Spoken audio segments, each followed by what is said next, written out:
may be seated. Good morning. We're ready to proceed. State may proceed. Thank you, Judge.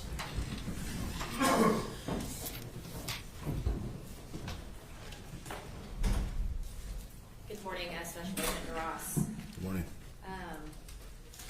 Going to kind of bring us back to kind of where we finished off yesterday. I believe you finished, you had just got done going over the evidence that was collected and seized at Tanner Horner's residence. Is that correct? Correct, yes ma'am. Okay. At that point, we were on December 2nd of 2022. Is that right? Yes.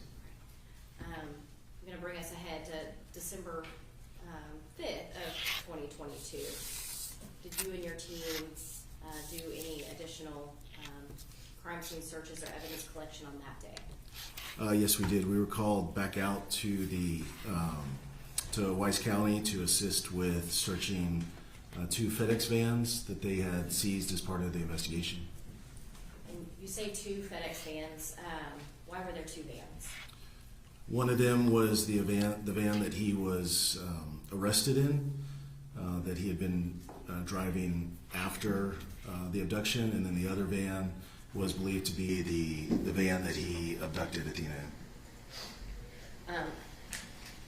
If in my question, if I refer to one van as the arrest van and one van as the abduction van, would that make sense to you for Yes, evidence ma'am. purposes? Yes. Okay. All right. I believe that you guys did the arrest van first. Can you tell me what you and your team did with regards to the arrest van? Sure. So from the information that we had, the arrest van was not, we didn't believe that it was part of the actual abduction and murder, so we didn't feel it needed a forensic search from the standpoint of hairs and fibers and DNA. So that van had some other items in it that we were interested in, one being the SD card to see the movements of the van and the cameras on the van. So we removed the SD card. And then we also, there was a package scanner in there that FedEx employees use for scanning packages as they deliver them or receive them. And we collected that as well. And did you have a warrant to search this van? We did, yes. We had a state warrant. Okay.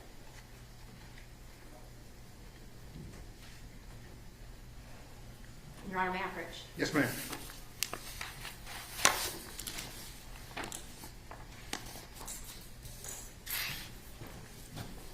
I'm going to show you what's been marked as State's Exhibit 88 through 94.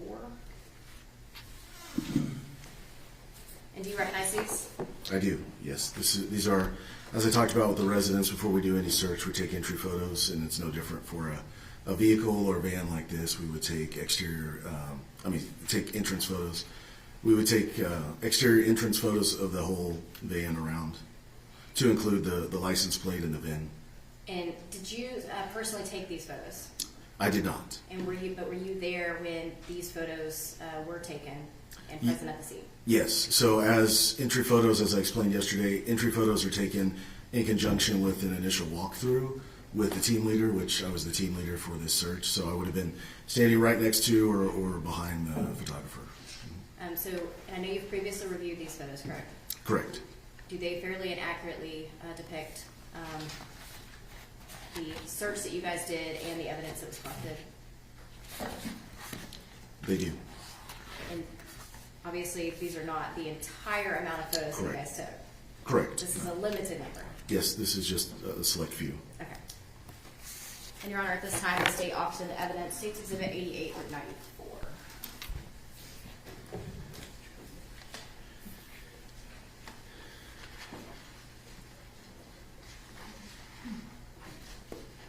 No objection, sir.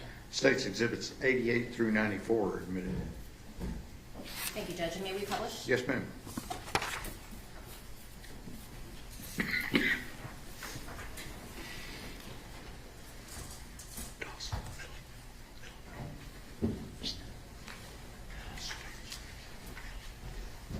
We are showing you what has been admitted as State's Exhibit 88. Can you tell me what we're looking at here? So this would have been one of the, what we call the entry photos for, prior to searching the van. As with the residents, we would have wanted to capture some identifying information, excuse me, with, that separates this van from any other van. So in this picture, you can see the license plate clearly displayed. And the license plate, can you read that license plate number? I can. G is in Golf, C is in Charlie, P is in Papa, 0468. And is that license plate, I think we refer it usually to the last four, that 0468, is that associated with the arrest van?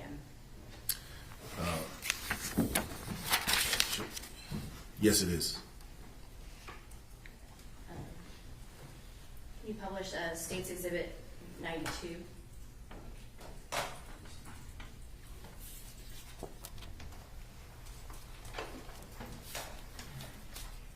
State's Exhibit 92, what are we looking at here? So this would be the van's, I believe, surveillance system that kind of the, I'm not a computer person, but kind of the brains of the surveillance system. And is this where an SD and a SIM card would be for that camera system? Yes. Can you publish State's Exhibit 93? And what are we looking at here? So this is the SD card that was collected from that arrest van. And if you zoom in a little bit, is there a specific number listed on that SD card? There's the size, the 128 gigabyte, and there's also what appears to be their serial number, or I think we called it a serial number. And I'm going to go ahead and show you what has been admitted as State Exhibit 94.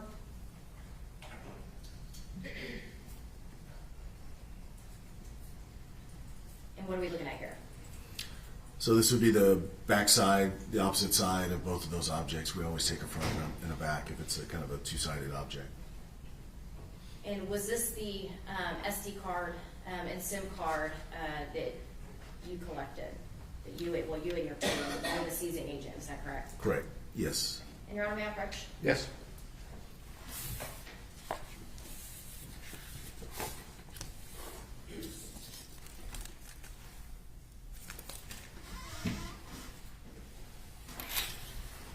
I'm showing you what has been marked as State's Exhibit 95.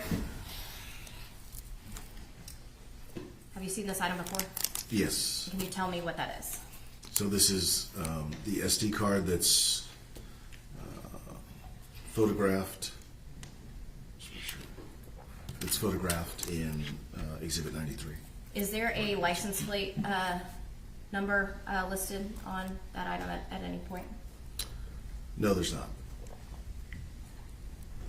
Actually, up here in the corner. I'm sorry. Normally it's down there, but yes, it is up there in the upper right corner. And what does that say? It identifies it to that vehicle that we also have the photograph of, as well as the date. And is that 0468? It is, yes. And can you publish State's Exhibit 93? Can you zoom in on that? Does that number on that SD card match the SD card that is in that piece of evidence?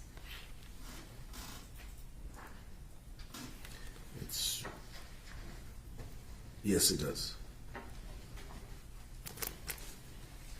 And other than, actually, that's not, any additional marks on there, was it altered or modified in any way to your knowledge? No, it looks to be in the same description as the picture from that day. And Your Honor, at this time, the state offers to admit State's Exhibit 95, the SD and SIM card.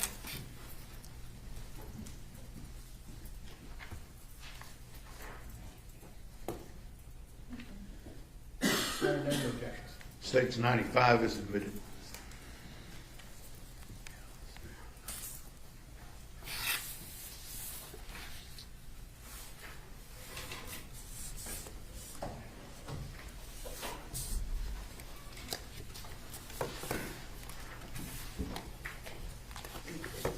You may have taken a few more pictures and then collected a few more items from that arrest van, but was that the main item that was collected from that 0468 arrest van? Yes, like I said, the other one was the scanner, and that was the package scanner, and that was it.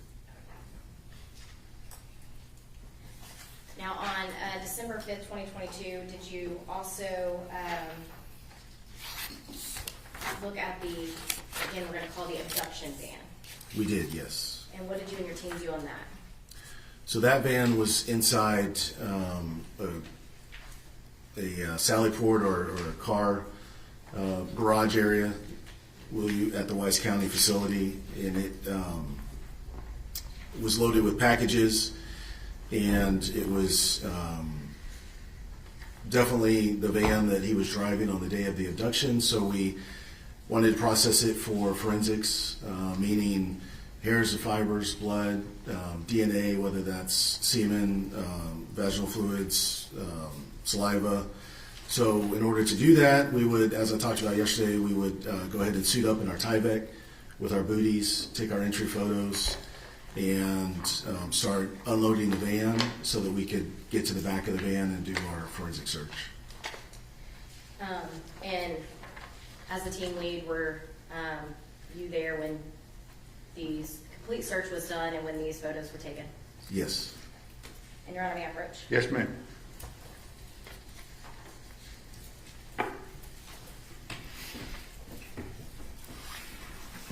I am showing you what has been marked as States Exhibit 96 through 115. And have you seen these items before?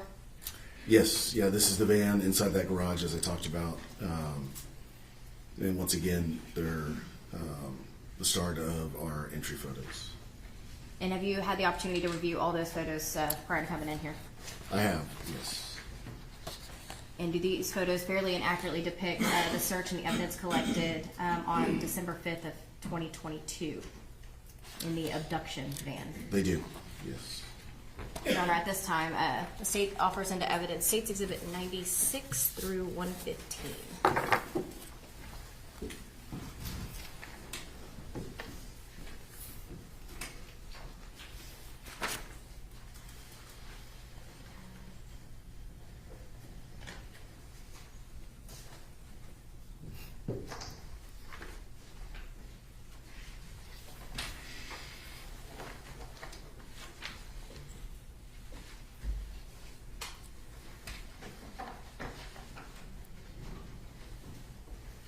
Any objections? States Exhibits 96 through 115 are admitted. Thank you, Judge.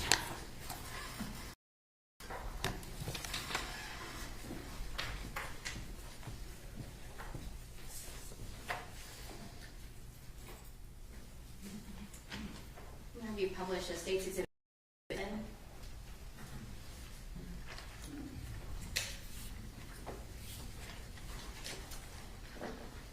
What are we looking at here in States Exhibit 97? So this would be one of the entry photos to start the search of the van. One of the initial photos that we would take with some.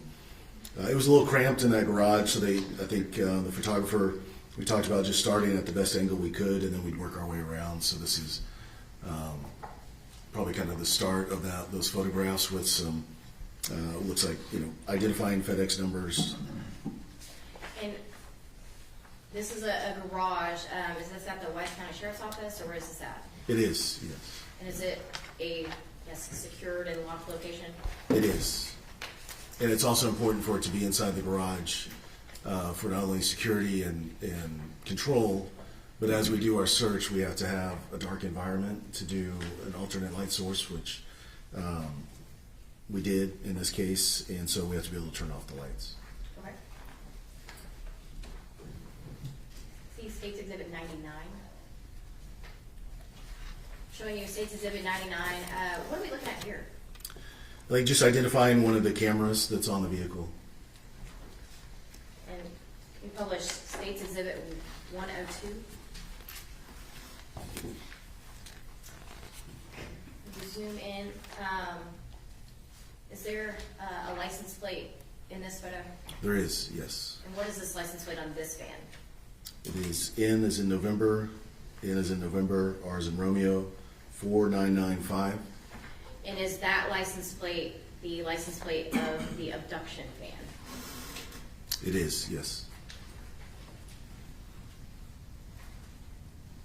And have you published State's Exhibit 105? And what are we looking at here in this picture? So this is the back of the van as we found it that day when we responded to process it.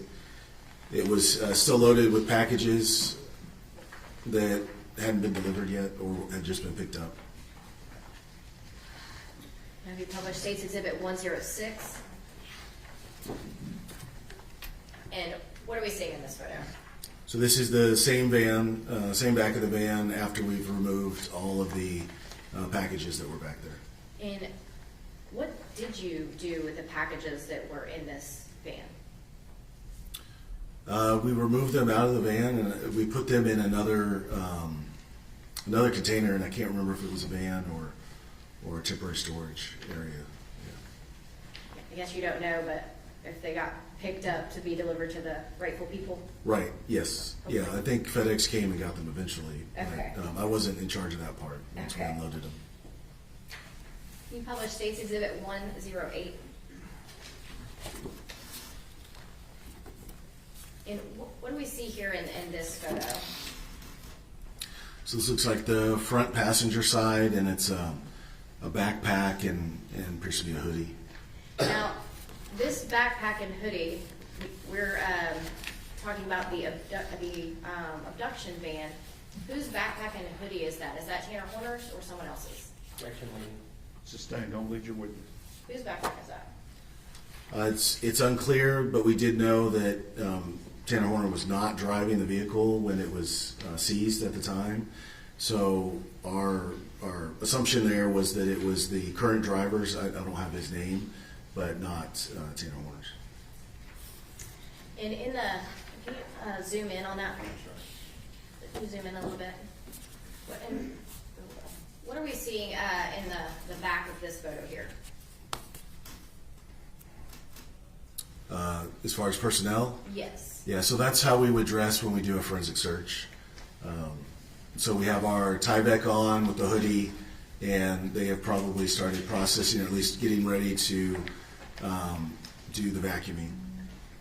So that is the white Tyvek suit that you talked to us about? Yes. Have you published State's Exhibit 109? And what are we looking at in this picture? What angle is this coming from? So this is coming from the cargo area, looking into the driver and the passenger area of the vehicle. So if you were standing at that cargo door, that's what you would be staring at? Correct, yes.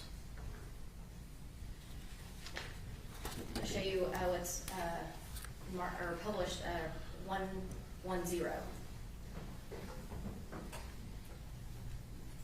And what are we looking at here? So this would be the same, kind of the brains of that surveillance system that's on the FedEx van. Is this the same camera system that was on the arrest van that we've already talked about? It's very similar. I don't know if it's the exact same model, but yeah, it's. I think this one had a little bit different camera setup, but it's the same type of system. Can you publish State's Exhibit 111?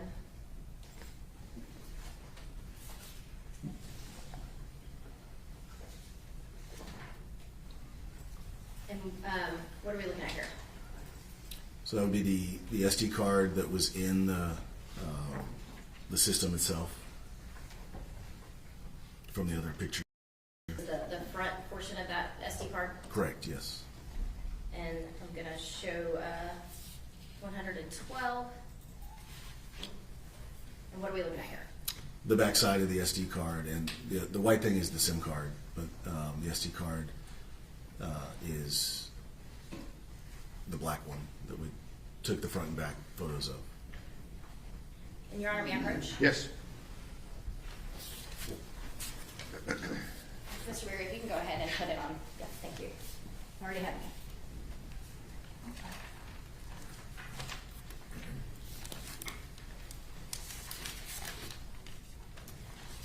I'm showing you what has been marked as State's Exhibit 116.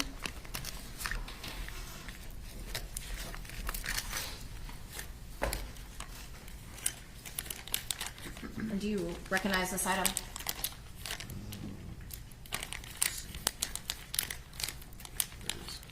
Yeah, the SIM card is, I know it's in here.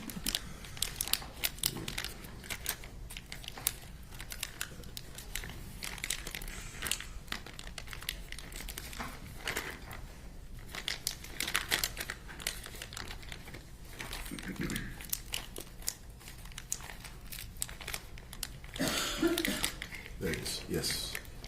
Yeah. It is in here, but there are also some thumb drives, but the SD card is in here. And I'm going to have you read the front of the package first. What is the license plate number on this package? It is November Romeo 4995. And is that the license plate that is associated with the abduction van? Yes, it is. And is that where that SD and SIM card were seized? Correct, on yes. December 5th of 22. Yes, And I believe you're looking at the SD card in there. I am. Can you see that? it's very small, but yes, I can see it. And we can open it if you need to, but if you can see those numbers, do the numbers match the photographs that were taken on 2022? Yes, they do. And you were there and present when this item was collected. Yes, And when this item was collected, you were here handed it to the Wise County Sheriff's Office for storage. yes. After we collected it, it was handed over to Wise County. Okay. And the USB drives were added when Ranger Espinoza went and got the full video put in place. Yes, they could be derivative evidence of the SD card. Your Honor, at this time, the state offers into evidence State's Exhibit 116. No additional objections. Those objections remain overruled, and State's Exhibit 116 is admitted. Thank you, Judge.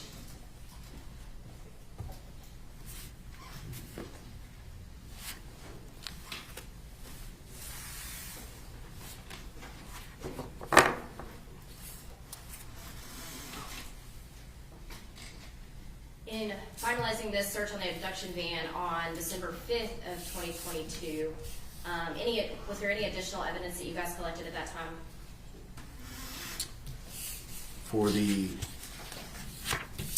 abduction van, we did take some forensic vacuuming samples. So when we do that, we have a vacuum that has a clean filter on it, and we vacuum in quadrants. And so we'll vacuum like the driver's side, and then we'll get a new filter, change gloves, go over to the passenger side, take vacuums, and then we'll vacuum the back cargo area as well.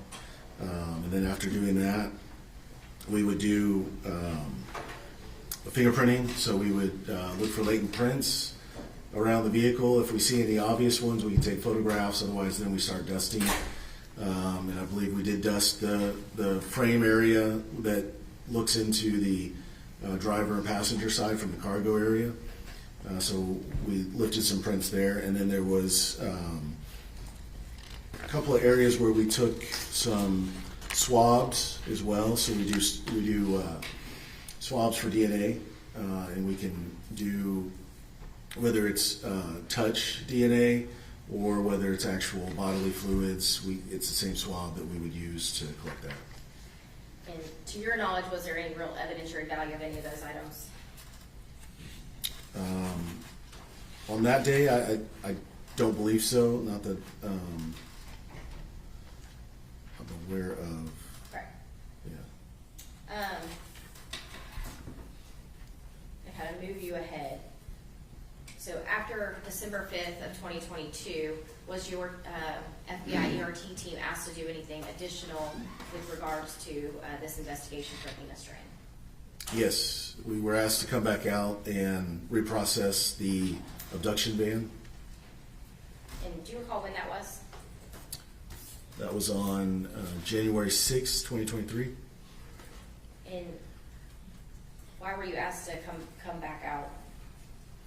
So when we processed the van the first time, we have forensic flashlights that emit a blue light at a wavelength of 455 nanometers, and so that's a good enough wavelength to process the scene for bodily fluids, or you can see cleaning supplies with that. But sometimes, if things have been cleaned up well, that the strength of the flashlight isn't quite strong enough. So we have another system that we have back at the office that, in discussion with our FBI lab folks, thought that might be a better option for us to process there. So we decided to, in coordination with Wise County and at their request, come back out and reprocess the vehicle with a stronger, basically a stronger flashlight, forensic flashlight.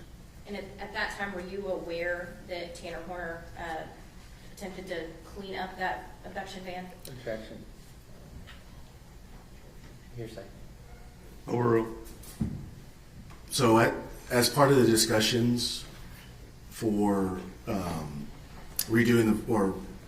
reprocessing the van, Wise County mentioned that when we did it on December 5th, there was still a lot of information from the interviews, and the autopsy hadn't been processed yet. So as those items came in, it allowed us to have more information to reprocess the van. Your Honor, may I approach? Yes, ma'am.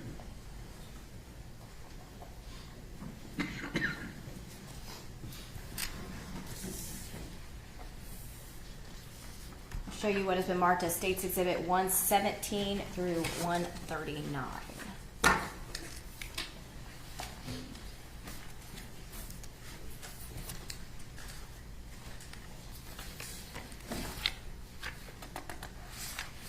And have you been able to review all of these prior to coming in today? I have. And do you recognize what these are?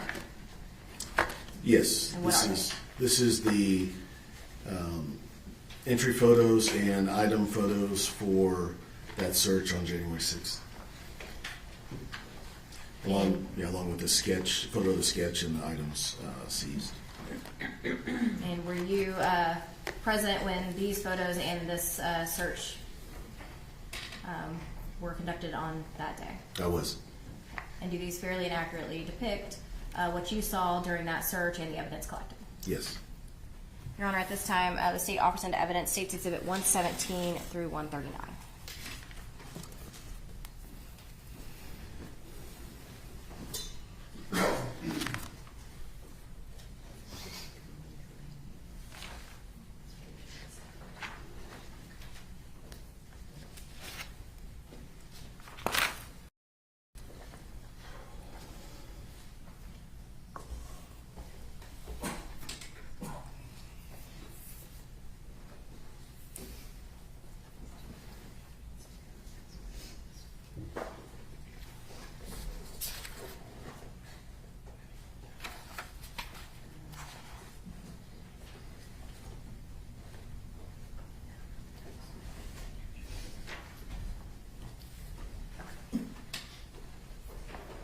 Judge, we have no objections to the majority of the photos. However, we do have objections to 126, 127, and 128. For 126, the proper foundation has not been laid, and the officer has not testified to any personal knowledge of that document, and I apologize, it's 126, not 128. As for 127 and 128, these fall under a police report. And I'm sorry? These are part of a police report, Okay. therefore they're hearsay with no exception. Let me see, 126, 127, 128.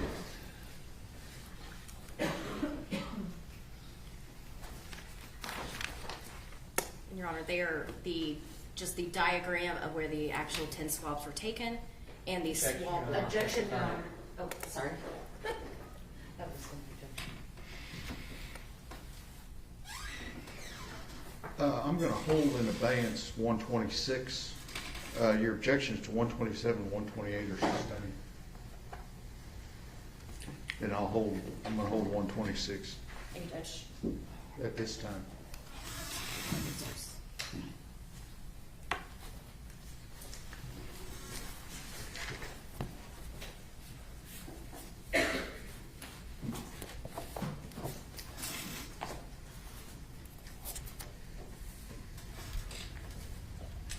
Have you published States Exhibit? And all the oh, other, I'm sorry, I'm sorry. Ms. Dewell, then states alternate. 117, 118, 119, 120, 121, 122, 123, 124, 125, and then 129 through 139 are admitted. Thank you, Judge. Yes, ma'am.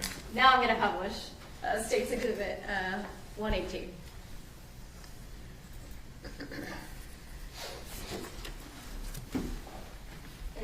And, what are we looking at here in this photo? So this is the what we're calling the abduction van, again, with the back cargo area still cleared out as it was when we left it from December 5th. I'm going to have Mr. Berry zoom in a little bit on that. Your Honor, may we approach real quick? Yes.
Okay, we are still looking at what has been admitted as States Exhibit 118.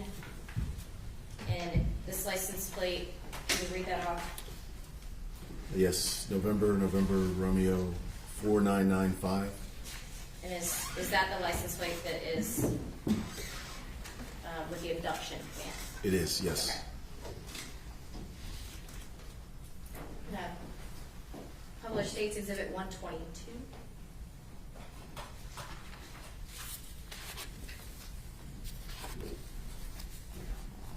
And what are we looking at here? So these are tie-down straps that we found in the back of the van, and they were laid like this for purposes of photograph. And why were you looking at these tie-down straps? After discussions with Wise County and some of the investigators, it was determined that Objection here, sir. Sustained. Rephrase your question. You can read one more. States Exhibit 123. And what are we looking at here? so these are green bungee cords that were found in the van. And did you have any additional information that would make you want to look for any of these types of items? Yeah, as we started processing this van, we were told. Objection here, sir. Officer, don't testify as to what other people told you. Objection sustained. And did you process these green bungees and collect these? Yes, we did. Show you what states, or actually, just want to hold on that, Mr. Ray. Your Honor, may I approach witness? Yes.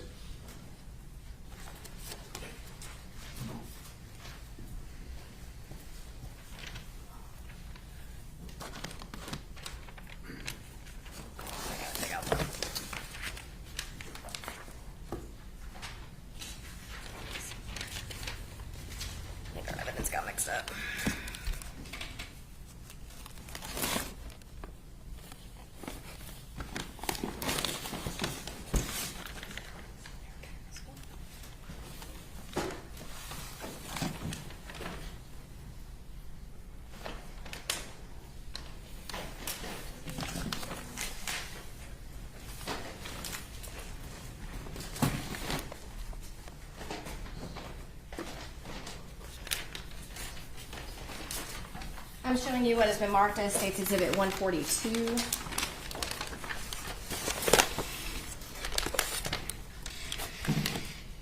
And do you recognize this item?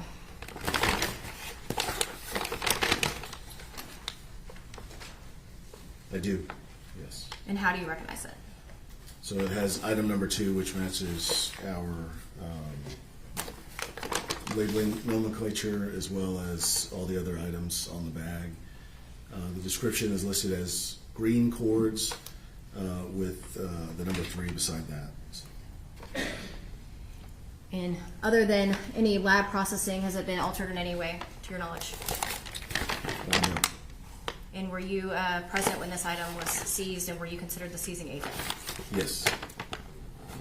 Your Honor, at this time, the state offers in evidence State's Exhibit 142.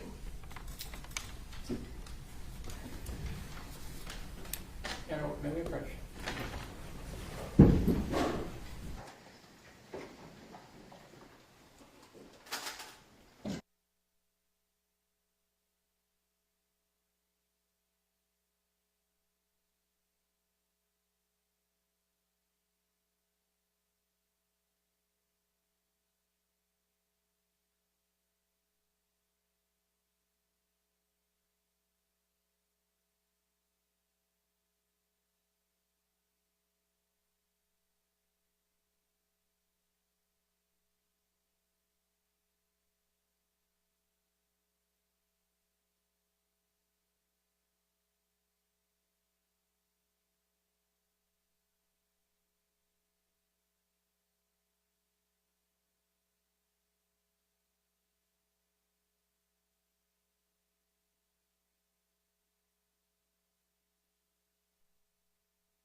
Ms. Dooley, you may continue.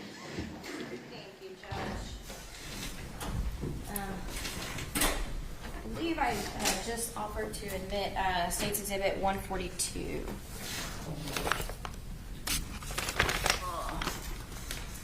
Any objections other than those previously mentioned to me, Mr. Goble? There you go. All right, States 142 is admitted. Thank you, Judge.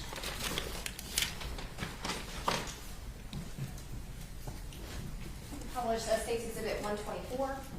And what are we looking at here? So these are what we call black bungee cords or black, yeah. So they're black bungees. They were found in the back cargo area of the van. And were these items collected and placed in evidence? They were, yes. Your Honor, may I approach? Yes. I believe you have the item in front of you, what has been marked as State's Exhibit 141.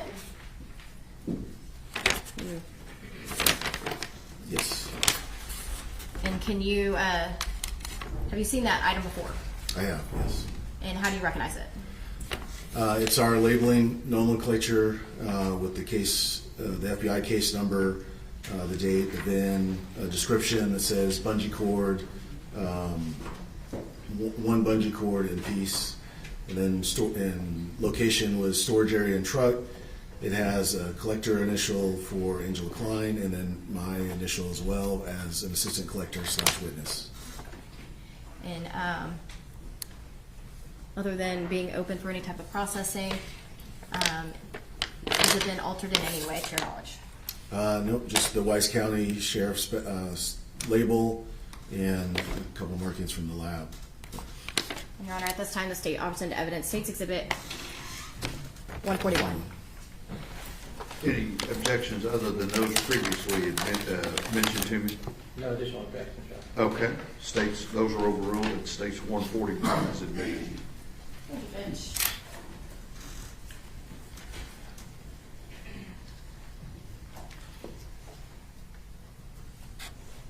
You could publish 129.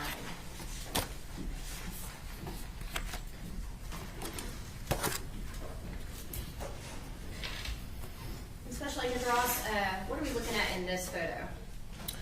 So this is our alternate light source that we use for conducting forensic, kind of a forensic light test of the back of the van. It uses a wavelength of light, and we wear orange goggles to look through, and it can illuminate stains that were left behind by bodily fluids such as semen or intestinal fluids, urine, other things. It's a stronger power than the flashlights. So this is the stronger one of the flashlights you were speaking to us earlier about? Correct, yes. And in this photograph, you can't photograph it with a naked eye or a naked camera. You have to have filters and everything. So we leave it in place when we're taking the photograph to show kind of where the stain was. I'm going to publish State's Exhibit 130.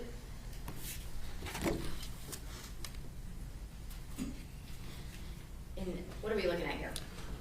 This photograph is the same setup where we're trying to show where the stain is using that alternate light source. This is, I believe, the step going into the cargo van, and this is the swab technique that we use to take a swab for DNA. And the light source, is that what is, I guess, shining on this Illuminating. object? Yes.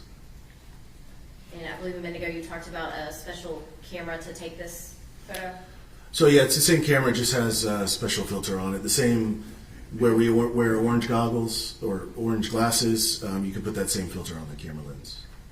And were you present when these DNA swabs were taken? Yes. And Your Honor, may I approach? Yes. I believe you have in front of you what has been marked as State's Exhibit 140. Yes, Do you recognize this item? I do. And what is it? So this is a box containing 10 swabs. So this is our standard nomenclature. It's the date, the case number, the vehicle identification number, so it would have been 3678, the abduction van. So it's, like I said, 10 swabs from cargo hold. Once again, it was the collector of Katie Tibbett and the assistant collector of Angela Klein, both of their initials, and then they were all being contained into this one box or one bag. And I know we only showed this one photo, but we admitted into evidence photos that match each one of those swabs. Yes, yeah. After I reviewed the photos, they matched the swab locations. And other than any processing, has it been altered in any way to your knowledge? I don't believe so. Yeah, other than the additional Wise County label and a couple of lab notes. At this time, the state offers into evidence State's Exhibit 140. Any objection, Josh? Okay, those objections are overruled. State's Exhibit 140 is admitted. Thank you, Judge.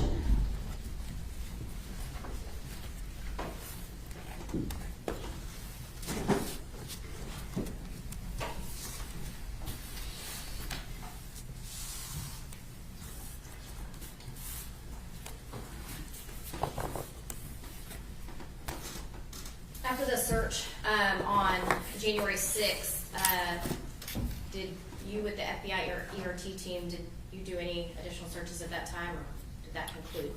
After this search of the van and the swabs and the items collected on January 6th, I myself and the blue team, who I am the TL for, did not do any more searches. Thank you. And last witness, Judge. Cross-examination. Yes, sir. Good morning, Agent Ross. Good morning. A couple of quick questions. Actually, can I approach you? Yes, sir.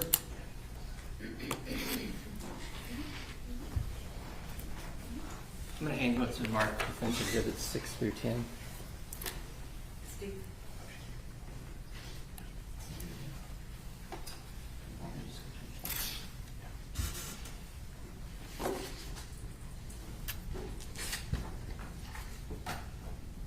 I believe you had a chance to look at those before the court. I did, yes, sir. Can you identify those for me, please?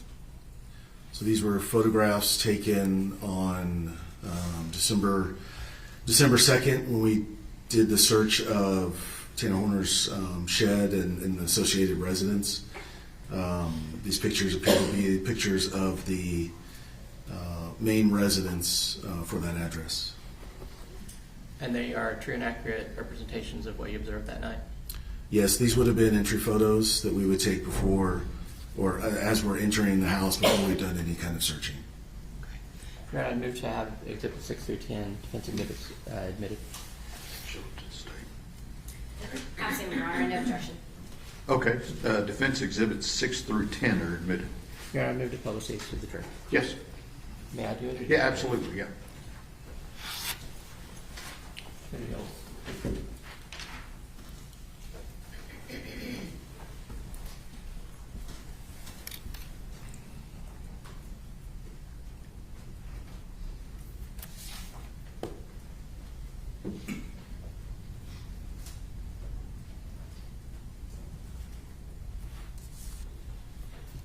Just to clarify, those are pictures of Jackie Hardison's residence. Yes. Yeah.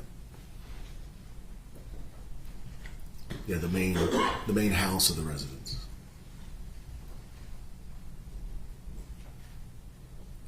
Do you know her relationship to Mr. Horner? I do not.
Ross, you testified earlier about using brown butcher paper.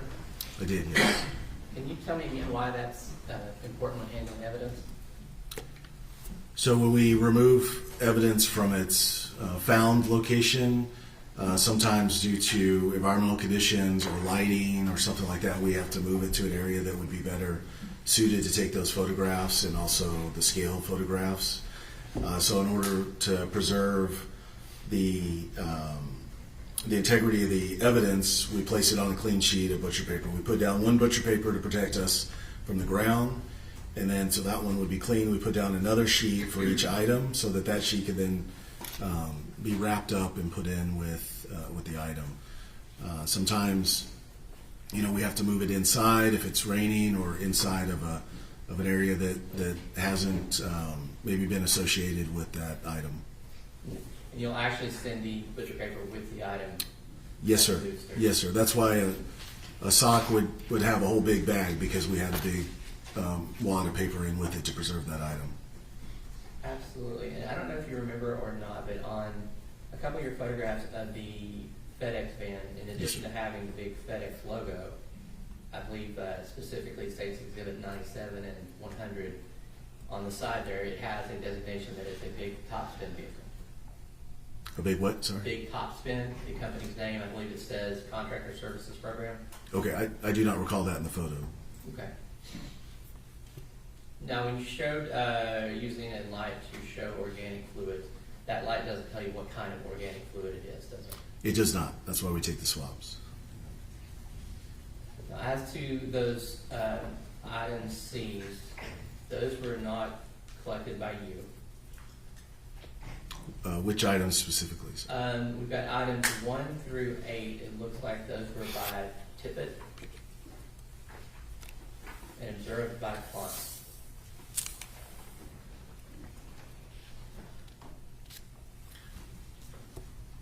Which day were you talking about for the van? This would be the January date. January 6th. Okay. And are you referring to the swabs specifically, or? Yes.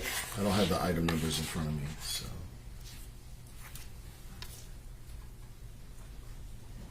Okay. Yeah. So you don't know? I'm sorry, what was your question again? This who collected them? So the swabs were collected by Tippett and Klein. Okay. And then the other 3 items were collected by Klein with you as the observer? Correct, yes. And these items were turned over to at least Amy with the Wise County Sheriff's Office? Correct, yes. And after that, you wouldn't know what happened? No, once we turn it over, it's within her chain of custody.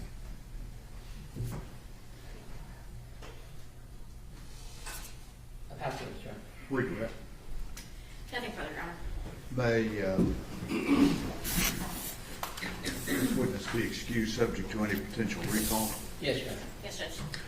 Thank you, Special Agent. Thank you, Your Honor.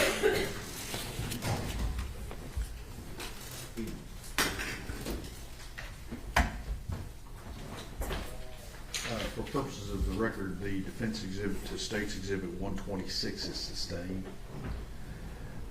I need a break. Give me about 15 minutes and we'll start up at 10:20. Okay?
We are ready to proceed. Ladies and gentlemen, this witness has been previously sworn to testify truthfully.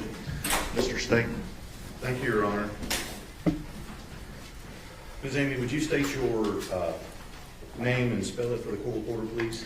First name's Elise, A-L-I-S-E. My last name is Amy, A-M-E-Y. And Ms. Amy, let me ask you a couple of questions. Back in November of 2022, where were you employed? Wise County Sheriff's Office. Okay. And back in November of 2022, what were you doing for the Wise County Sheriff's Office? I was a crime scene investigator. Now, let me back you up just a little bit. In order to be a crime scene investigator, do you have to be a certified and licensed peace officer? That's correct. Okay. So let's give just a little bit of your education in order for you to be a licensed peace officer, and then we'll talk about your CSI stuff. I'm sorry, repeat your question. Yeah, just tell the jury a little bit about where you went and got licensed to be a peace officer, and then we'll talk about your CSI stuff. So I went to Vernon College, Wichita Falls, and got my basic peace officer's license. And then I went through FTO training at the Sheriff's Office. And then once I got done with my FTO training, I spent probably 8 months total in patrol. And then I went and applied for the crime scene investigator sergeant's position, where I was granted that sergeant's position. And then through there, I became a advanced latent fingerprint investigator, and also a forensic investigator as well. All right. So let's talk about CSI. When did you get promoted to CSI sergeant? About 8 months after being on patrol. And did you have to have any particular additional training and other things to be a CSI sergeant? I did go through I went through the FTO program that they had at the Sheriff's Office, and then prior to becoming a full-time CSI investigator, I actually did it part-time as well. Okay.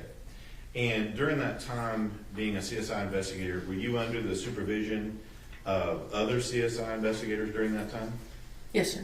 And who was your primary supervising investigator during that time? Sergeant Brett Yaro.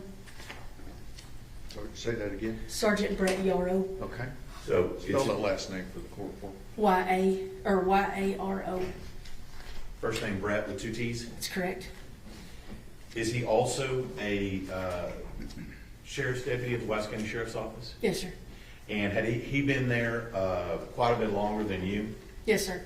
And how long had he been in CSI when you made CSI sergeant? For an extended amount of time. A lot longer than you. Yes, sir. So, with regard to being in CSI, they don't just turn you loose just to do CSI stuff when you walk in the door, do they? No, sir. And during the time that you're in CSI, you said you went through an FTO program. Yes, sir. And does that stand for Field Training Officer? Yes, sir. And is that kind of like what you do when you're being a deputy and on patrol? Do you do a similar course of training? Yes, sir. It's like a probationary period. And so with regard to CSI and the Deputy Yaro being your primary, was he your primary supervisor through all of that FTO training? No. Okay, who else did you have? Each month I had a different phase that I went into whenever I was on patrol. So I would have one sergeant from one shift, and then we had 4 shifts in our patrol. And so each phase I went through different shifts, and a different sergeant would be my field training officer. So with each of those, you would have to get checked off by each one of them. Yes. Is that same process is what happens when you get promoted to CSI sergeant with regard to CSI Deputy Yaro? Yes. Okay. And so with regard to CSI, were you allowed to simply just walk into CSI and start doing all this stuff? No. And in fact, when you're doing CSI work up until the time that you were allowed to be out on your own, are you supervised by somebody during that time? Yes, depending on the offense, yes. And so when we talk about CSI, are we talking about evidence collection, documentation, things of that nature? Yes.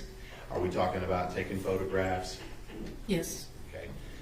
All the things that we might consider crime scene related, that's what CSI does. Yes, sir. Now, if we move to November of 2022, you said you had been in the position of CSI sergeant. How long in November of 2022? About that time, I was about 6 months into being a crime scene investigator. All right. And during that time, and at the end of November 2022, you called to participate in the search for Athena Strand. Yes, sir. Okay. And when you where were you first dispatched to participate in the search for Athena Strand? The father's house And where is that? in Paradise, Cottondale area. Is it a rural area? Yes, sir. And do you remember when you went out there and you were tasked at that residence?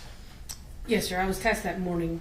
That morning we had a briefing and with all of our investigators of what we were going to be doing that day. All right, I'm going to clarify that.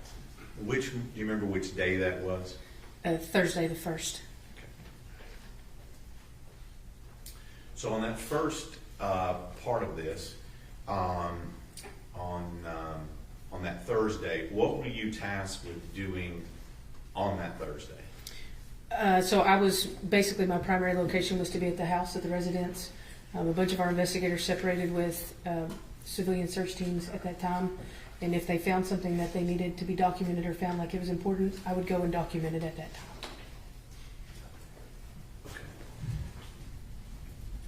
I'm going to ask you, when you got to the Strand home, what do you do like when you first get there? When I first got there, I got orders for what they wanted me to do. And then whenever everybody kind of broke off, I started documenting where I was and started my kind of initial investigation. Okay. And as part of that investigation, did you take any photos? Yes, sir. I initially took a video and then followed it up with photographs. I'm going to show you what's been admitted as states number 10. Okay. Is this one of your photos? Yes, sir. Okay. And this has already been admitted through Ashley Strand. Is that at the location we're talking about? Yes, sir. Okay. And you said you took a multitude of photos of that location. Is that correct? Yes, sir. Okay. And in fact, did you take pictures of this abandoned structure that we saw here? Yes. Okay. Did you take pictures of the Strand home? Yes, sir. Okay. Did you take pictures of all the surrounding stuff around it? Yes, sir. Now, let me ask you a little bit at that time, that's what you were tasked with. Yes. Okay. On December 1st, 2022. Were you tasked to do anything else on December 1st, 2022? We're good, Mr. King. Thank you. Here. Just to, if somebody found anything, just to kind of document it, follow any kind of leads that what we thought could potentially be her and lead us into a direction. So at this point in time, as we've seen in the scene, was there a lot of searching going on at that time? Yes. Okay. Were there a lot of assets deployed, including law enforcement and civilians that were out searching for Athena in that general area? Yes. So were you tasked to do anything as part of that searching during that time? Yes. So, like I said, I took the video of everything, and then the FBI showed up that day, and they took their pictures, and we walked around the initial residence that you see in the front yard, and then we did our investigation into the back and also the shed. And at some point, were there items that may have come up during the search that you needed to take pictures of or document? Yes. And what kind of, just give a short example, what kind of things did you go take pictures of? A set of keys. I think we found boots, socks, things of that nature. So these are things that out in the search area They were very spread out. that people had located Yes, sir. that thought might relate to this investigation. Yes, sir. And then you went out and took pictures of it. Yes, sir. Now, at some point, was that the total of what you did on December 1st? Yes, sir. Okay. Now let's move to December 2nd. What are you doing on December 2nd in the first part of that day? We meet at the father's residence again and that's whenever everybody got together and we had a meeting of law enforcement searches. Okay. And so would I be correct when you said searches that law enforcement's continuing to search? Is that right? Yes, no civilians at that time. Now, at some point, did you become aware that Athena Strand's body had been located? In the morning? No, in the afternoon, at any point, actually. Oh, just in the evening time, yes. So, did you also become aware that FedEx vehicle had also been acquired by law enforcement? Yes. And I just want to get this right on the time periods.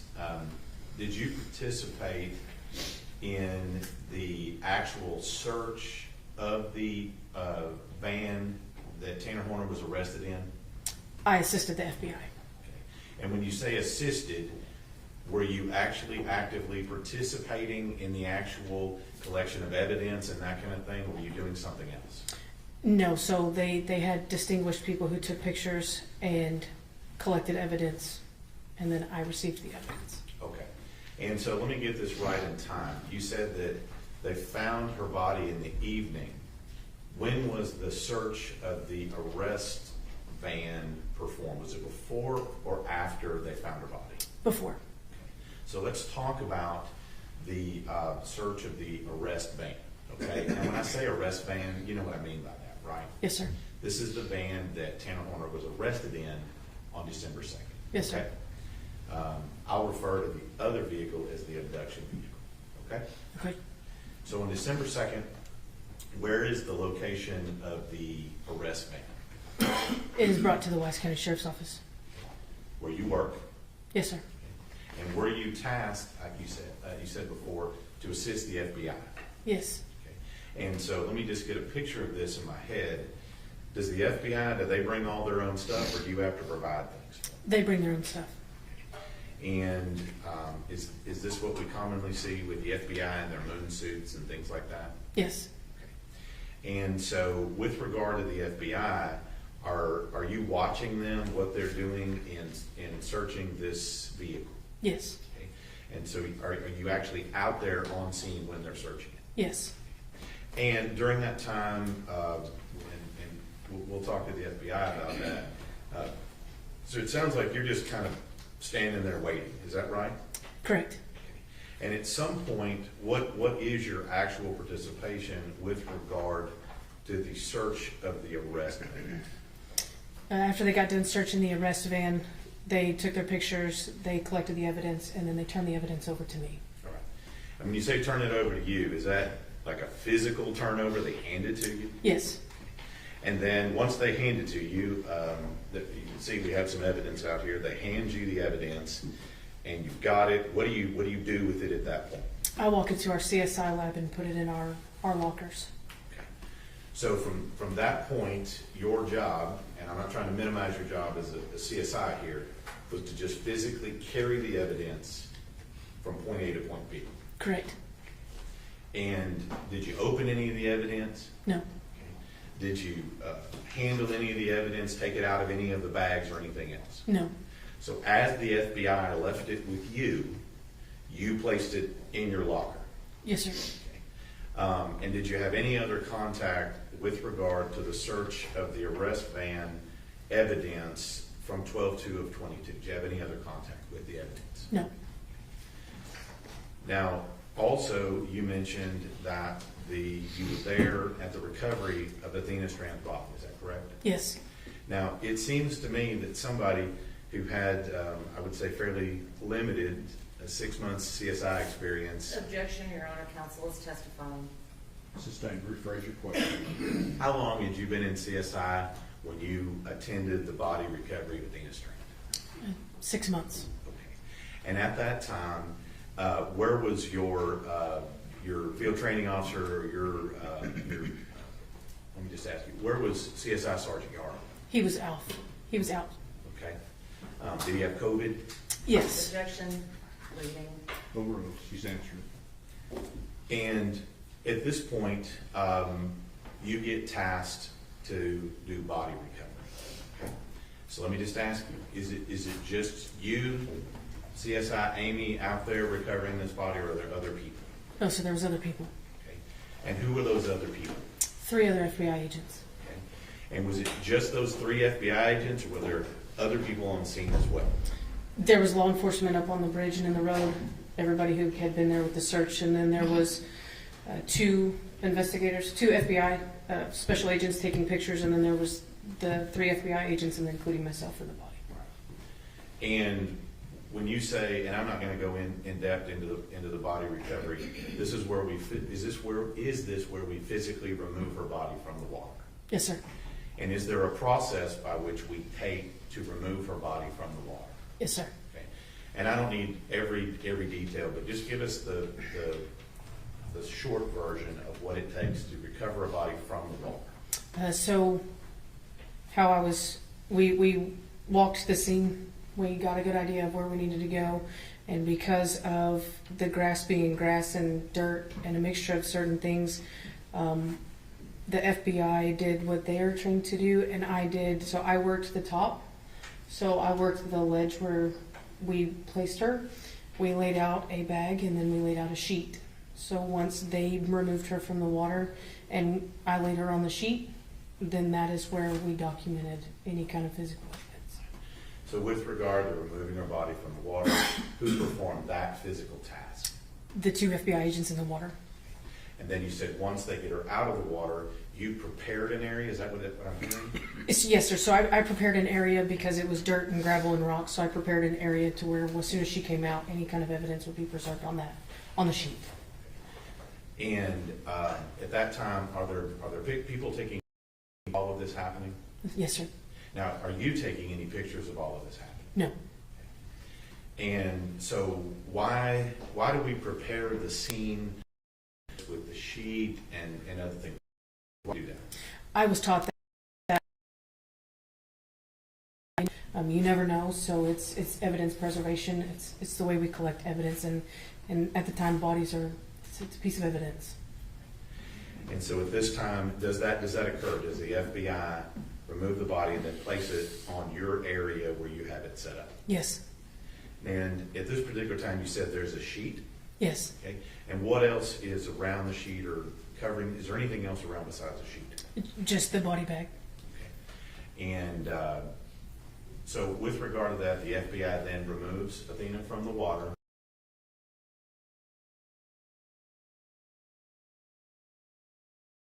The role at that point with regard to Athena's body.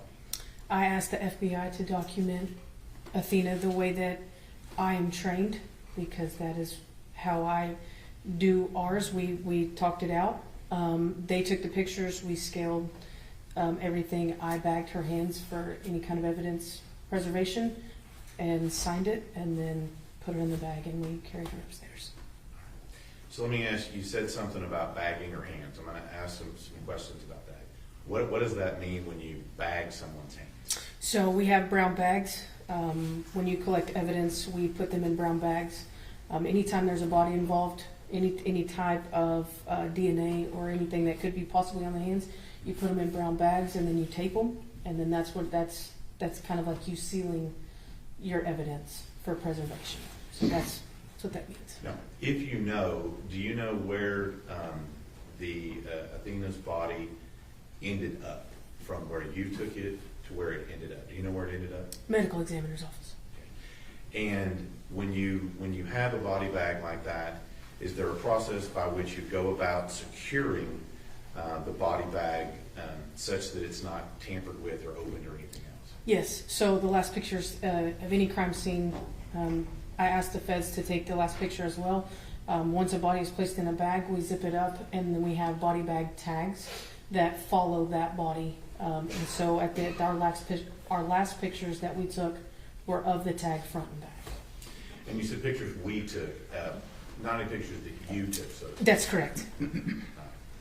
So we're on that scene. Do you do that? Do you tag the hands? Or bag the hands? Do you then seal up the body bag at that time? Yes. And at that point, and I'm just asking you physically, how does Athena's body in the bag go from where you have it on the creek side, if you will? How does it get to its next location? The four of us carried her up to the van. So when you say the four of you, I'm just going to clarify here, that's you and who else? 3 FBI agents.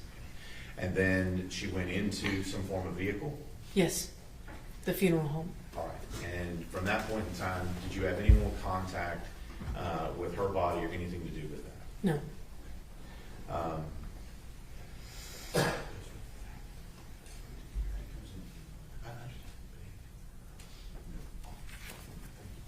So at that point, are you done with your role in the processing of Athena's body? Yes. And did you do all of the tagging and things with regard to her hands and the bag like you just talked about? Yes. So at that point, we now have had a search of an arrest van on earlier in the day. We've now recovered Athena's body. What is the next step you took in your role as CSI in this case? So following that, I was contacted by an investigator to process Mr. Horner. Okay. And so with regard to processing of Mr. Horner, is that processing of his physical self? Yes, And where was that conducted? at the Wise County Jail. All right. And was that just you in the Wise County Jail? Was there anybody else there? Sergeant Oliver was there. You say Sergeant Oliver. Who's Sergeant Oliver? He was a CID investigator. And was he also participating in this case with Ranger Espinosa? Yes, And so who all else is there to process Tanner Horner? just the two of us. Okay. And when you say process Tanner Horner, what types of things generally did you do to process his person? So I would take pictures, all 4 sides, and then document any injuries he may have on his body. And did you do that in this case? Yes, And was Sergeant Oliver there the entire time as well? yes, Was that the extent of your role in the processing of Tanner Horner? yes.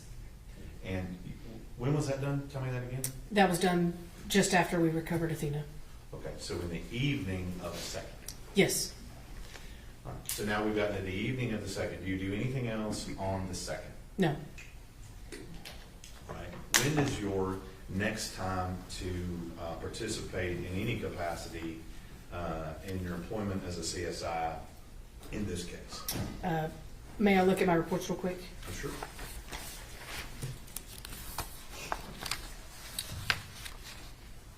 So it would have been 12/5. So body recovery on 12/2, and then 12/5 is the next time you participate in this case in any capacity. Yes. And what was that? That is the day that we processed both FedEx trucks. Okay. Now you've already testified that the FBI has already looked at the arrest vehicle. Is that right? Yes. To your knowledge, had anybody looked at the abduction vehicle at that time? No. So you said that on 12/5, do we have both vehicles we're looking at that day? May I look at my report right quick? Sure.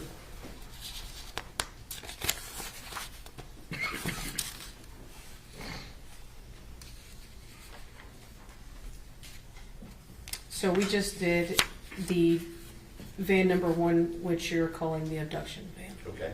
And I was going to ask you that if you had a particular deal for it. So in your report, that's referred to as van number 1. That's correct. So this abduction vehicle, AKA van number 1, who is participating in the processing of that vehicle? The FBI ERT and myself. Okay. And let me just ask you, was this the same process that y'all took when you did the search of the arrest van? I'm assuming that'd be van number 2? That's correct. Is it the same process you testified that happened in the search of the first van? Yes. So, did you participate in any of the evidence collection or anything else, or was that the FBI? That was the FBI. Okay. So anything with regard to collection of evidence, we would need to ask the FBI. Yes. Right? And your role, was it again what you testified before, essentially as a carrier of evidence from point A to point B? Yes. And any evidence that was collected in the van number 1, the abduction vehicle, did you do the same thing with it? Yes. And all of that evidence, Did you open any of it or mess with any of it at that time? No. No. So at that point in time, so what do you do next? That's 12/5. What happens next? So on 12/15, I was contacted by our property manager, Paige Dobines, to meet her in her property room. Sorry, Judge, that was me.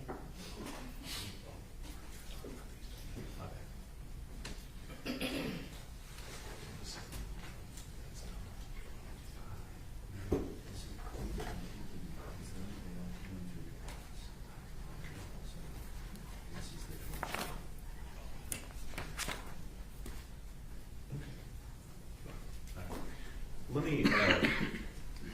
me ask you, with regard to what you did on the 15th, who all was there on the 15th?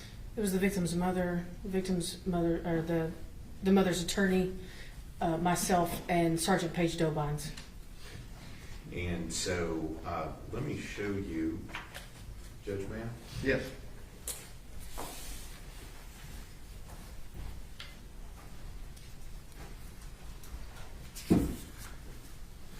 Let me show you what I've marked. States 154. I keep reading this.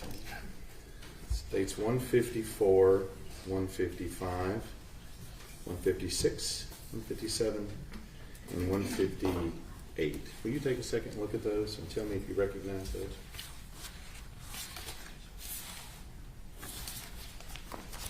Yes, Okay. And who took those pictures? I did. And was that on the 15th like you just talked about? Yes, And those pictures depict exactly what you saw on that particular day? yes. Okay. Judge would have to submit states 154 to 158. My numbers are correct.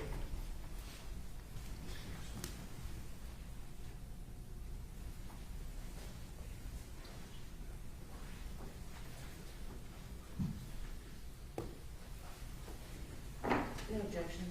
States Exhibits 154 through 158 are admitted. And let me ask you, this particular time when they arrived, just give us a general description of what they brought you and what was in the box. So when I arrived into our conference room at the sheriff's office, I was met with them, and there was a Walmart package on the table.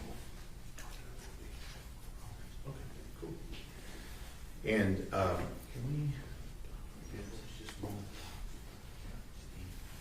Oh, actually, no. Pause right here. This particular box that we see in this exhibit that we already have up here, states number 10. Is that the same box that you have in those pictures in front of you? Yes, And so that box, I guess, went from that scene to you at this point on the 15th. yes, Did the box appear to be in the same or similar condition as when you saw it here? yes. And let me ask you.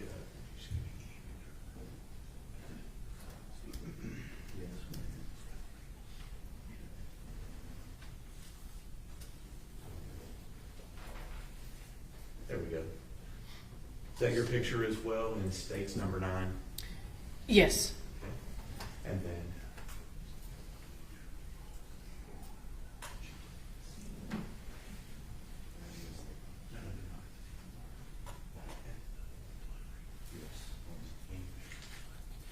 So when that gets there, is your only role with that box just to take some pictures of it? And to collect it as evidence. And when you say collected as evidence, what does that mean? So I document the box, I document what's in the package, and then I package the box up into a Wise County Sheriff's Office bags and seal it. And so is this your picture as well in states 155? Yes, And is this what's in the box? yes. And Judge, may I approach? Yes.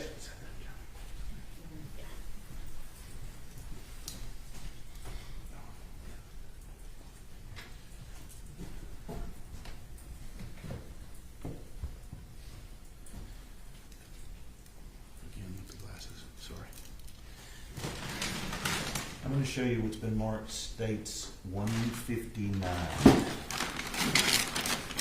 You recognize that? Yes. Okay. Let me ask you a couple of questions about it before we get into it. When you take in evidence and you document evidence, do you put a tag on it? Yes. Okay. And that tag, is that your tag that's on that? Yes. And also, is that some of your writing also on that box? This is Sergeant Yaro's writing. Okay, but you collected it. That's correct. Okay. And did you physically put it in that bag? No. Okay. Were you with Sergeant Yaro when he put it in the bag? I was off that day. Okay. So when you say you collected it, what do you mean you collected it? So as soon as I collected the evidence, I took it to locker number 1 in Page's property room. Okay. When you say Page's property room, is that our evidence? Yes. So you took it physically Yes. and you took it to property. Yes. And it was later actually placed in a bag like this. Yes. By who? By Sergeant Brett Yaro. So the item that's in that, do you know what's in that bag? Yes, sir. Okay. And is that the item you collected? Yes, sir.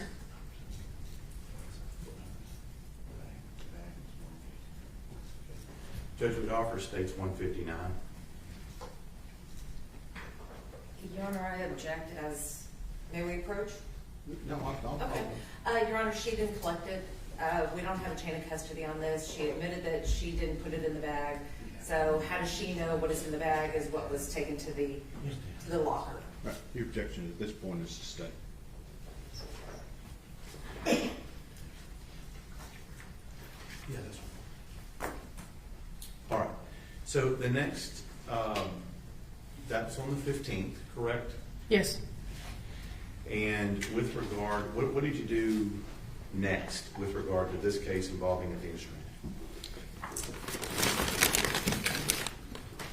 And Your Honor, you would also object to having State's Exhibit 158 displayed without the witness testifying to it? 158 has been admitted into evidence. Exactly, Your Honor, but we would object to them leaving it up on the screen while the witness is not testifying to it. Oh, that's overruled. Go ahead. What did you do next? We said you collected the box that you just talked about with the Barbies in it. What did you do next? So the next day was January 6th. That is when the FBI ERT team met me back at the Wise County Sheriff's Office jail, where the van 1 was, and that's where we called it DNA Day. It was when we searched the van for DNA using an alternative light source. And so again, kind of the same questions I've asked you before. When the FBI shows up, do you get to participate with the FBI when they're doing their business? No. And so with regard to anything they did, we would need to ask the FBI. Yes.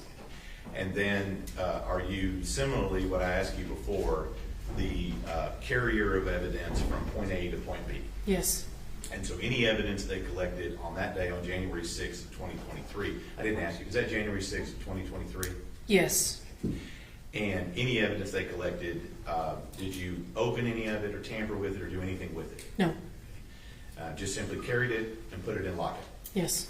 Do you have any more contact with that evidence from the time at which you carried it and put it in locket? No. All right. What do you do next? The next day is 110. We were advised to take the floor out of van number 1. There were some markings on the victim's face, so that were consistent with the patterns on the floor of the FedEx van. Well, now, you didn't conduct any investigation into any marks on the victim or anything like No. that, did you? No. You were instructed to go and simply take the floor panels out. Yes. And was that just you? Yes, sir. Who else was with you? Sergeant Brett Yaro. And so, what did y'all have to do to remove the floor panels from the feet? May I go to my report? Yeah. Well, let me just ask you. I'm going to speed this up a little bit here. When you remove them, does that include unscrewing them from the floor? Yes. And does that remove, actually physically. Objection, Your Honor, leading. Sustained. Don't lead your witness. What do you have to do to remove these panels from the vehicle? We have to unbolt them from the chassis of the truck and then remove them one by one. And when that's done, what do you do with them? We bagged them in brown paper since they were so big and they were in 5 or 6 different pieces. We'd have to bag them separately, and then we tagged them with our initials. And is that you and CSI Sergeant Yaro? Yes. Get all that done, do you then tag those and place them in evidence? Yes. Objection, Your Honor, still leading. Don't lead your witness. Once they're all collected and put in the brown paper, what do you do with them? I take them to locker number 1. And any other contact with those items? No. Now, did you then go back out and take a look at the arrest vehicle in January of 23, at the end of January? Yes, that's correct. What did you do on late January of 2023? We were looking for a piece of paper or a sticker, decal of some sort that was placed over the video camera. Okay. And who were you with? Sergeant Brett Yaro. And were you able to locate any evidence?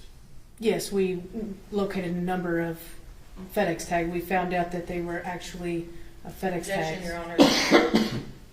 That's sorry. based on hearsay. Overruled. Go ahead. We found out that they were FedEx tags, and we collected an abundance of amount of FedEx tags from the FedEx van. When you say FedEx tags, what are we talking about? Can you describe what a FedEx tag is for the jury? So it's a small tag that has general information. May I refer to the pictures on the box? Just give us a general description, then we'll talk.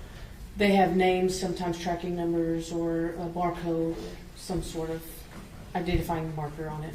And these particular tags, are they as big as a sheet of notebook paper? No.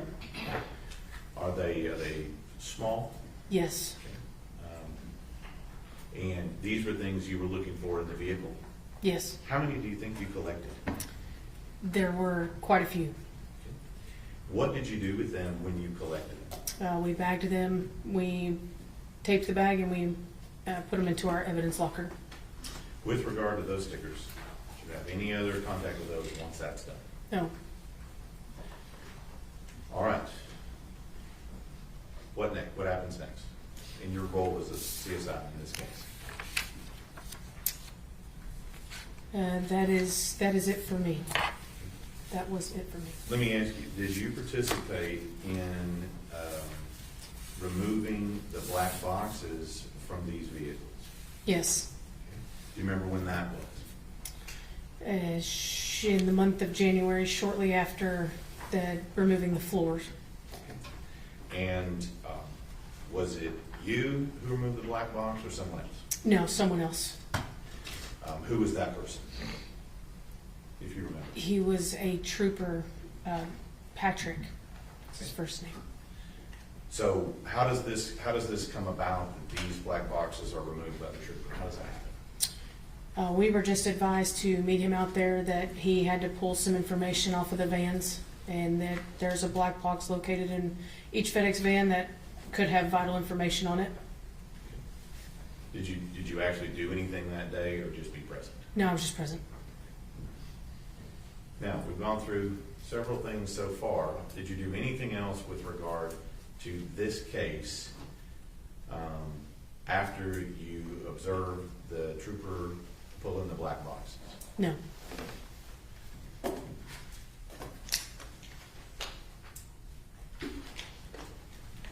That was at the end of February of 23, is that right? I'm not really for sure. It was around the January, February, yes. So at that point in time, are you still employed as a CSI sergeant at that time? Yes. And between the rest of that time and I guess I ask you, I don't see you in uniform. You're no longer employed by the Wise County Sheriff's Office. Is that correct? That's correct. And so when was your last day at the Sheriff's Office? In October of 23. Okay. So how many months is that after you were done participating in this case? 7, 8. 7 to 8 months after this. Let me just ask you, were you fired from the SO, the No. Sheriff's Office? No, sir. Did you resign? Yes. What is your status with the Texas Commission on Law Enforcement? I am no longer a basic peace officer. Okay. And when you resigned from that, what was your designation when you resigned? Honorable or dishonorable? Honorable. Now, I'm going to ask you about this because I'm sure the defense will in a minute. At some point after this, did you have a little bump in your CSI career? Yes. And let's talk about that. Were you participating in an investigation into another murder committed in Wise County Yes. when this incident occurred? Yes. And was that also another murder that was charged as a capital murder? Yes. When did that murder occur, if you remember? In June 2023. So how many months after you were participating in this case here? A year and some days. You said how many? Oh, I'm sorry. It was in 22. It was, I don't know. I'm not counting. Several months. Several months. And so what we're talking about here, and I'm just going to get into it here with you, was there an incident involving photographs that were taken in that investigation? Yes. And is that incident related to who took those photographs? Yes. And as far as your being, were you disciplined with regard to these photographs? Yes. So let's talk about that. What was the standing order when you went out on that scene with regard to who was supposed to be taking photographs? I had an intern with me, and the intern was not supposed to take pictures. Okay. And at that point in time, did you allow the intern to take pictures? Yes. Okay. And do you know how many pictures it was? A handful. And at that time, was that the standing order by the patrol captain at that time? Yes. So you didn't do what the patrol captain told you to do. That's correct. That's not good, is it? No. Now, the problem came up, you were asked later on if you had let that particular intern take those handful of photos. Is that correct? Yes. And what'd you tell him? Told him no. Okay. That's not true. It's correct. And that caused you some problems at the sheriff's office, didn't it? Yes. Are you proud of that you said something that wasn't true? No. But you did.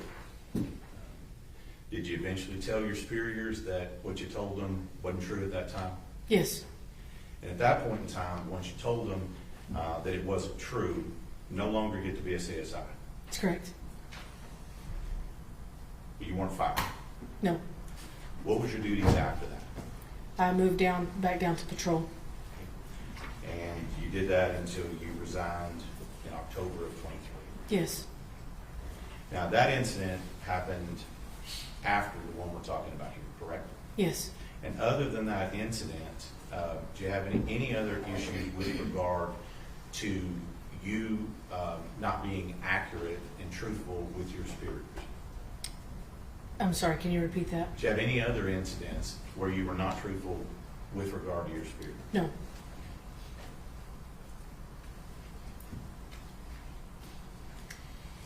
House witness. Cross-examination. Your Honor, may we approach? Yes.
Good. I want to ask you a little bit about your job as an evidence tech. So your job when you were with the Wise County Sheriff's Department was to collect evidence at scenes, Yes, ma'am. and it was to photograph evidence at scenes. Yes, ma'am. And you would agree with me that when you have a criminal offense, especially something like a capital murder, that collecting evidence is a must. Yes, ma'am. And when you go out and collect evidence, a lot of what you collect would be the physical evidence, is that correct? Yes, ma'am. And it's important to collect all the physical evidence. You agree with me? Yes, on that ma'am. one? Because physical evidence are objects that might establish that a crime had been committed, Yes, ma'am. could provide a link between the crime and the victim. Yes, ma'am. And it can also provide a link between the evidence and the suspect, right? Yes, ma'am. But would you agree with me that it could also exclude suspects? Sure. So when we're collecting evidence in a case, the priority is to do it properly. Yes, ma'am. And special care needs to be taken when collecting all evidence. Yes, ma'am.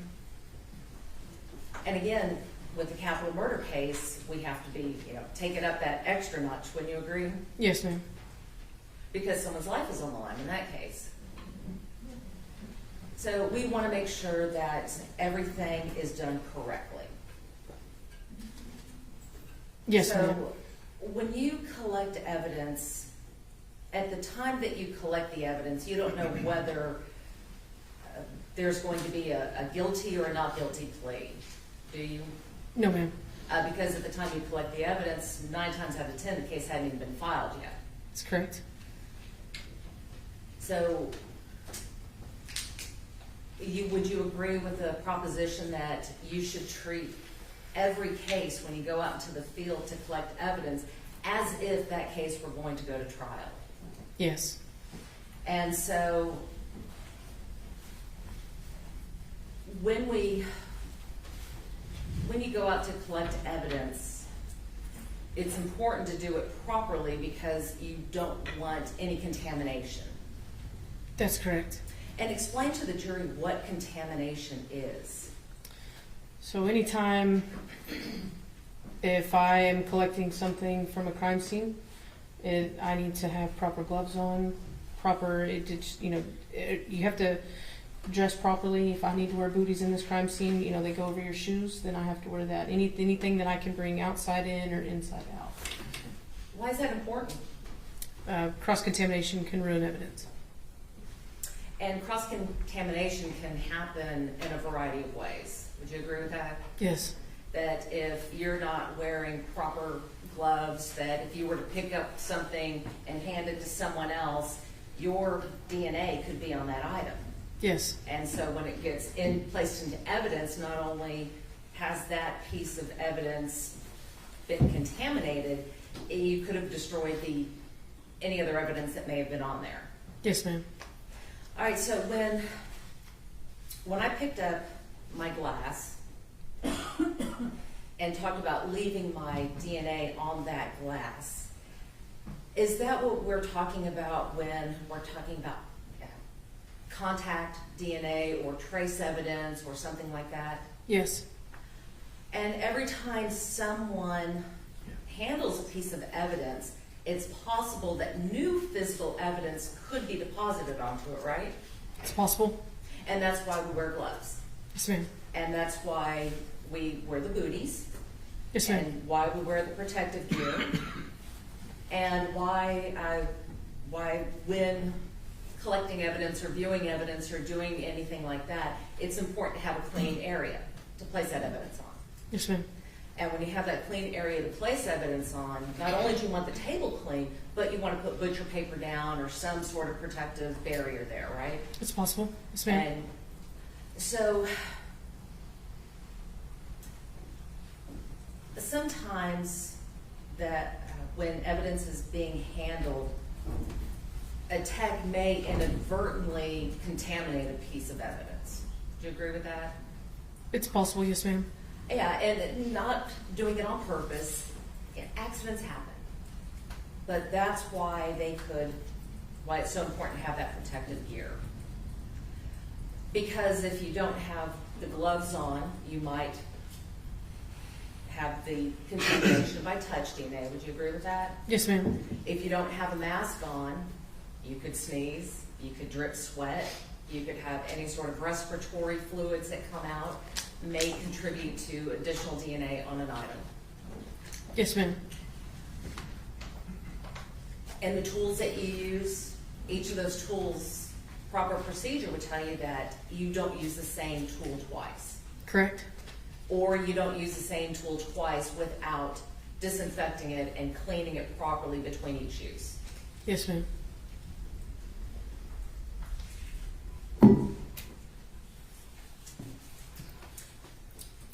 Let's talk about the packaging of evidence. Evidence has to be packaged in such a way, after it's collected, that basically just to prevent any contamination or destruction of the evidence, correct? Yes, ma'am. Because, well, let me back up, because contamination, again, could affect the outcome of the case. Yes, ma'am.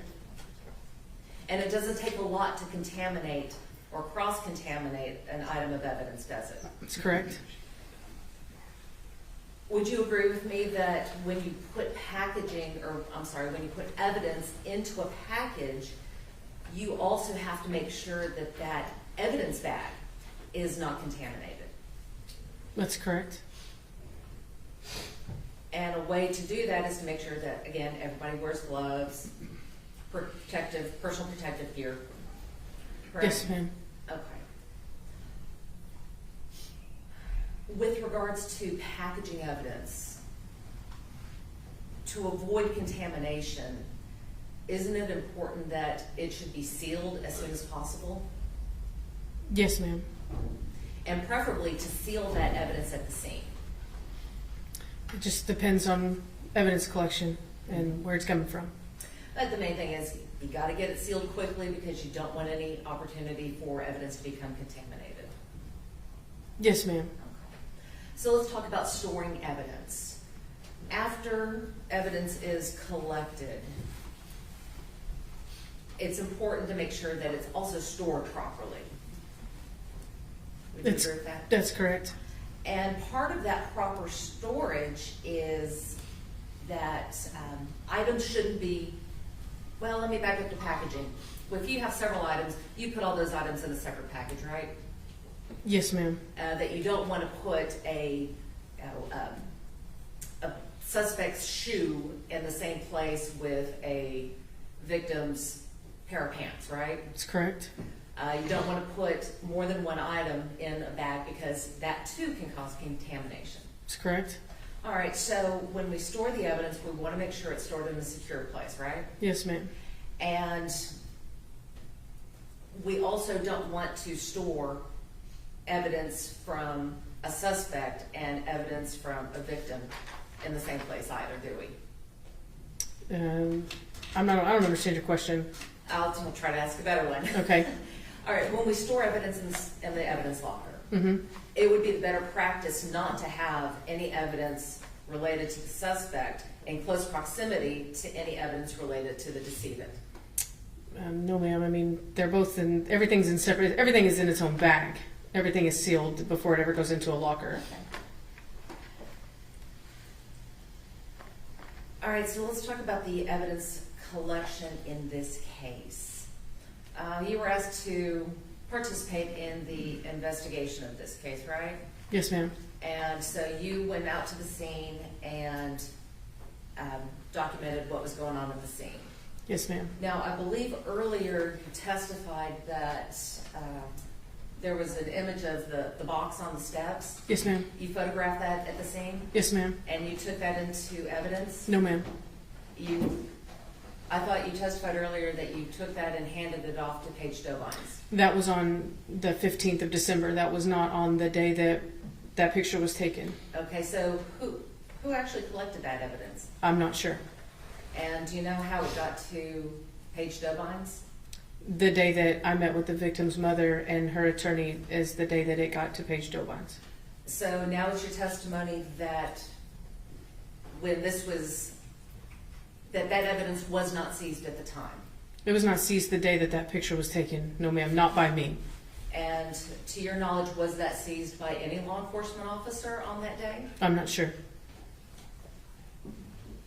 But you do know that you met with the sheriff, or in the sheriff's office with Paige Dobines, Athena's mother, Miss Gandy, and Miss Gandy's attorney, Mr. Varghese. Is that correct? That's correct. And it was Mr. Varghese who is the one who provided that package to the sheriff. That's correct.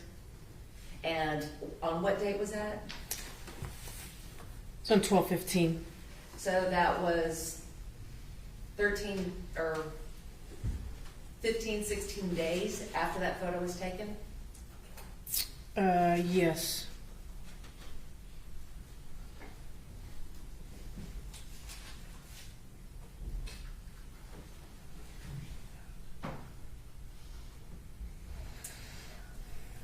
Part of your job in this case was also to serve a warrant on Mr. Horner at the jail. Do you remember that? Yes, ma'am. Your job was to collect his DNA, No, ma'am. or to collect a buccal swab. For No, ma'am. the, That was not me. Okay, so you were present when the buccal swab was No, collected? ma'am. I was not. Who was present when? I can't answer that. I don't know. Okay. So, but you did process Mr. Horner, correct? Yes, ma'am. And you took photos of him? On 12/2. Yes, ma'am. During the time that you took photos of him, he didn't try to fight you, did he? No. Didn't resist you in any way? No. Didn't try to commit any act of violence against you? No. He was cooperative. Yes, ma'am. Again, didn't cuss or yell at you? No, ma'am. He just did everything that he asked, or that you asked him to do, correct? There was some resistance, but yes, ma'am. In the end, it was okay. Yes, ma'am. But at the end of the day, he respected your authority as the person from the sheriff's office. Yes, ma'am.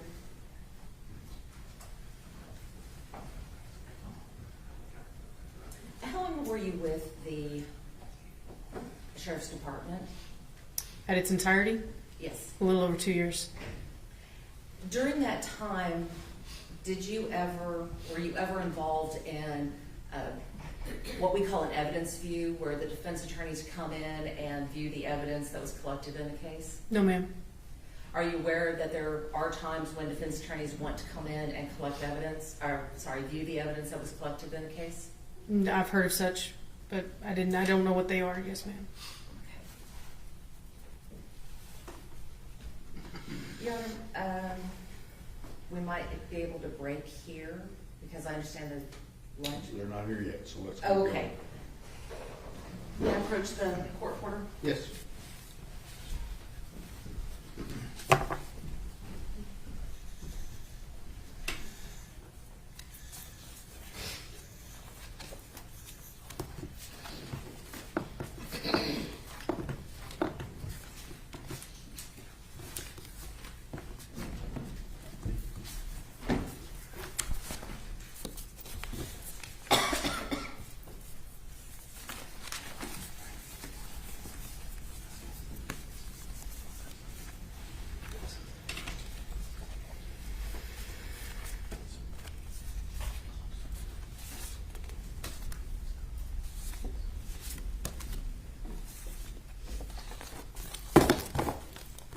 I'm going to hand you what has been marked as, or offered into evidence as State's Exhibits number 120 through 122.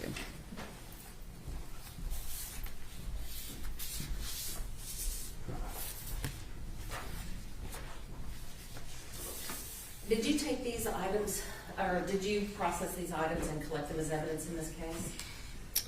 No, ma'am. Let me refer to my report, please, if you don't mind. Okay.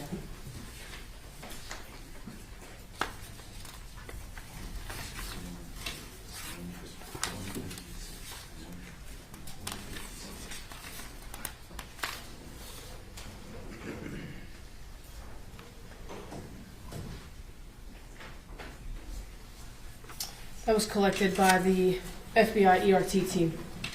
All right, so I want to.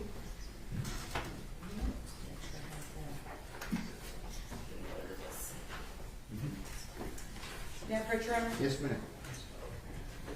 going to hand you what has been marked as defendant's exhibits number 11 through 15, and I'd like you to take a look at this, please.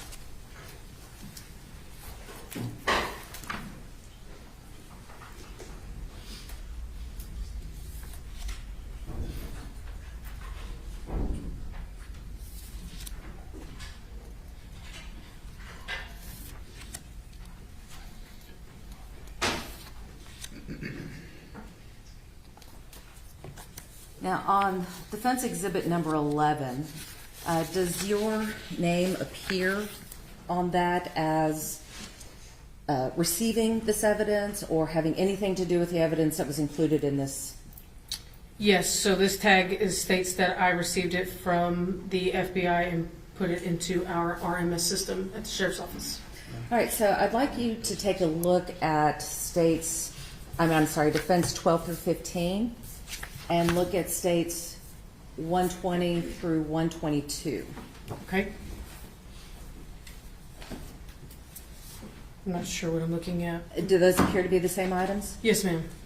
All right, defense offers defense exhibits 11 through 15, and I have given copies to the state to.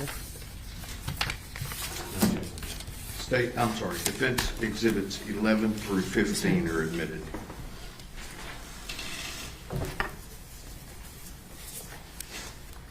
May I publish, Your Honor? Yes.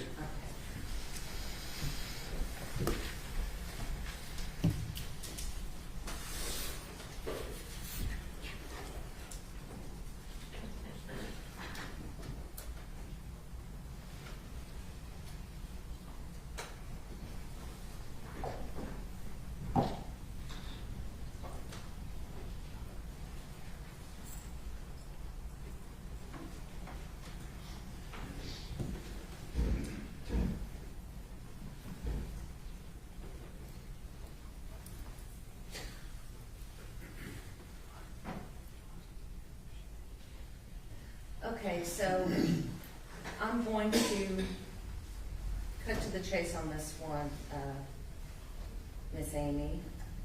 When we are looking at,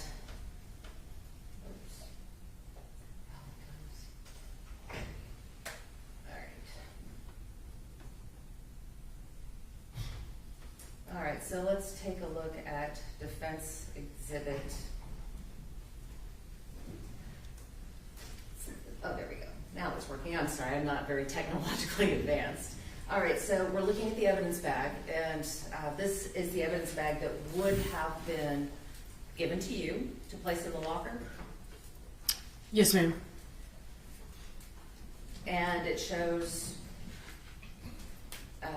the handwriting and the chain of custody from whoever collected the evidence. Yes, ma'am. Now, we talked about the importance of using protective gear when looking at evidence. And you talked about the importance of having a clean surface and having butcher paper between the item and the surface. In states or defense exhibits number 13, 14, and 15, do you see any butcher paper on the table? No, ma'am. And it's important to have butcher paper on the table because that can reduce the possibility of cross-contamination, correct? Yeah, I can't answer why they didn't put it down. I mean, I wasn't there for that. But I'm saying that it's important to have it there to reduce the chance of cross-contamination. Yes, ma'am. So evidence that was left on the table that has not been either sterilized or that doesn't have butcher paper, or if an officer didn't change his gloves routinely, as in between every item, there's a possibility that this piece of evidence could become contaminated. It's possible, yes, ma'am. All right.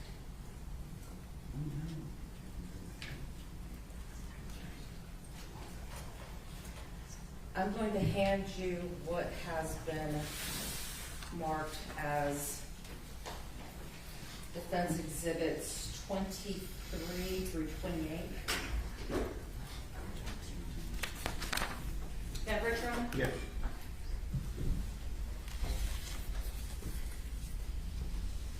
Miss Amy, if you'll look at 23 to 28, I'd like you to.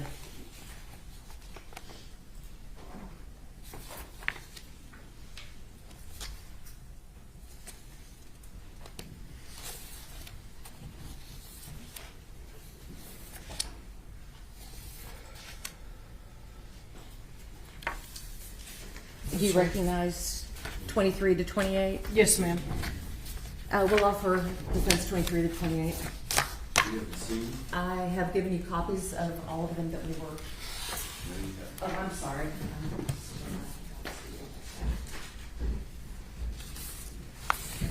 Your Honor, we're going to object to these unless it's stated by the defendant exactly when these were taken, because it's our belief they were taken into evidence review when the defendant was there, and none of these items were tested. You need to lay the proper predicate. The objection's sustained. All right, so when, you know what, Judge, I'll hold this off and I'll talk to Mr. Yaro about it. Okay. But I will talk to you about what happened with the paneling, because you were present with the paneling. And may I approach? Yes.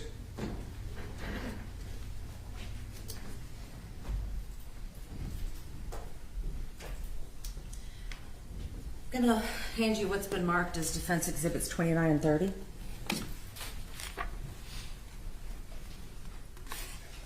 Is that your handwriting on the first one? Yes, ma'am. And so do you recognize your handwriting and the Yes, ma'am. description of the item? Yes, ma'am. When you package something and when you store evidence, you would agree with me that it's important to store it in such a way that it does not become destroyed or tampered with or any way changed. That's correct. And so when you store something, you want to make sure that it's not in any water, not in any other liquid, because that could cause contamination, correct? Sure. I want you to look at defense exhibit number 30. Mm-hmm. That sneeze, I'm sorry. Your Honor, I'm going to offer, or do you recognize state's exhibit number, or defense exhibit number 30? I don't. Okay. And I will, let me get another one for you. Okay. Oops.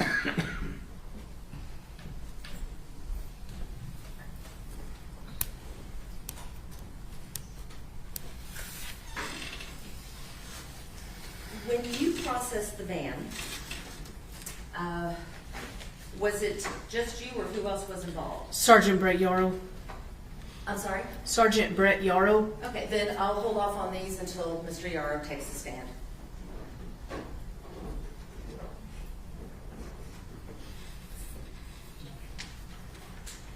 Miss Amy, the last thing that I really want to talk to you about is your disciplinary action that you had with the Weiss County Sheriffs. You had been accused of not telling the truth to your superior officer about who had taken those photos, right? Yes, ma'am. And so you had received a complaint, and that was just one of the incidents that was listed, right? The complaint about the pictures? Yes. That was the only. Object if we're going to go outside the court's ruling on this. Well, let me see where we're going. Go ahead. So as a part of your complaint, you were accused of violating a rule of conduct regarding truthfulness, correct? That's correct. You were given the opportunity to provide a response to that complaint, right? That's correct. After you provided the response, you had a chance to sit down with your captain at the time, is that right? Yeah, I believe so. Yes, ma'am. I'm not for sure. And then after you met with that captain, you were given the opportunity to revise your response regarding the truthfulness, correct? That's correct. You revised that response, right? Yes, ma'am. And you admitted during the revised response that you had, in fact, not been truthful. Yes, ma'am.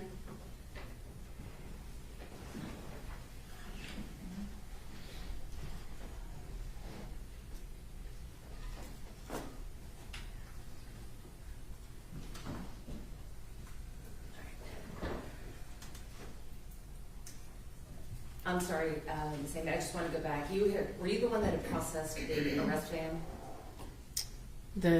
I assisted the FBI. I did not physically process it. No, ma'am. Did you take any items from the arrest van into custody? Whatever the FBI ERT team collected, they collected it, and I walked it to our CSI locker. Were you observing the collection of that evidence? Yes, ma'am. So when you were with the arrest van, one of the items that they collected was a backpack, correct? Yes, ma'am. And that was a Dragon Ball Z backpack? Yes, ma'am.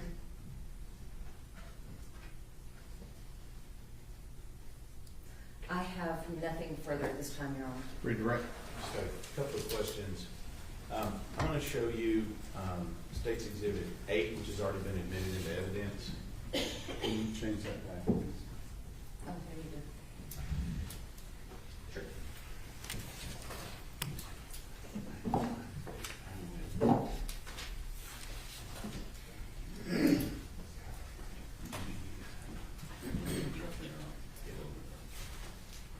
This picture that you took on scene of this box, Deputy Amy, I'm gonna have you read that middle number on the box. What's that middle number on the box right there under TRK number? What's that number? 618486856845. Let me show you States 156. Is that the same number?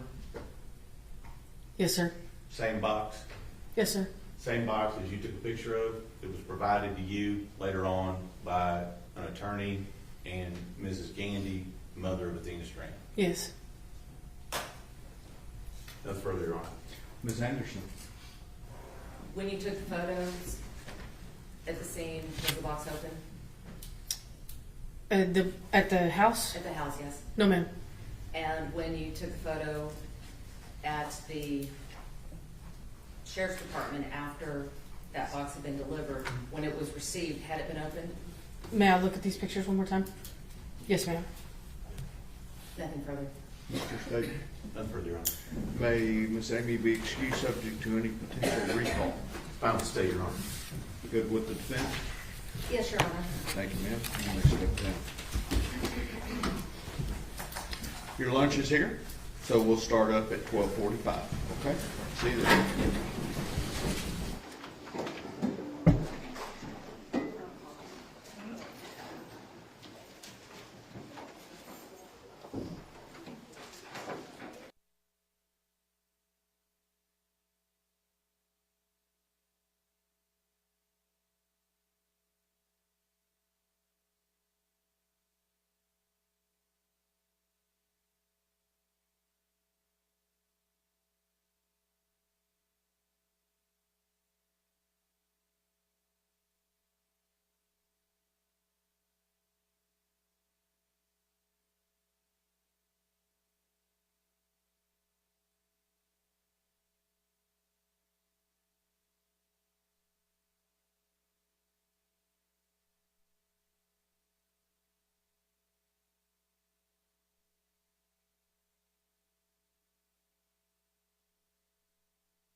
We're ready to proceed. Ladies and gentlemen, this witness has been previously sworn to testify truthfully. Whose witness is this? Mr. Berry? Thank you, Your Honor. Investigator Yaro, will you please introduce yourself to the jury and spell your first and last name for the court? Yes, sir. I'm Sergeant Brett Yaro. It's Bretttyaro. I've been in law enforcement for 16 years, at the Sheriff's Office the whole time. I've been on SWAT, K-9 Patrol for the last 8 years, been in crime scene. I'm currently the supervisor and the head over our crime lab there at the county, and also a fingerprint expert in the state of Texas. And how long is your total number of law enforcement years experience? 16. And before becoming a law enforcement officer, did you work in any other fields? Did I work in a law enforcement related job, or? No. Did you become a law enforcement officer later in life? I had a first career, sir, as a motorcycle racer. Gotcha. And since you've been on the force at Wise County, you described a number of different jobs that you've held, but with it for I believe you said the last 8 years, what have you been primarily doing? Working in crime scene, sir.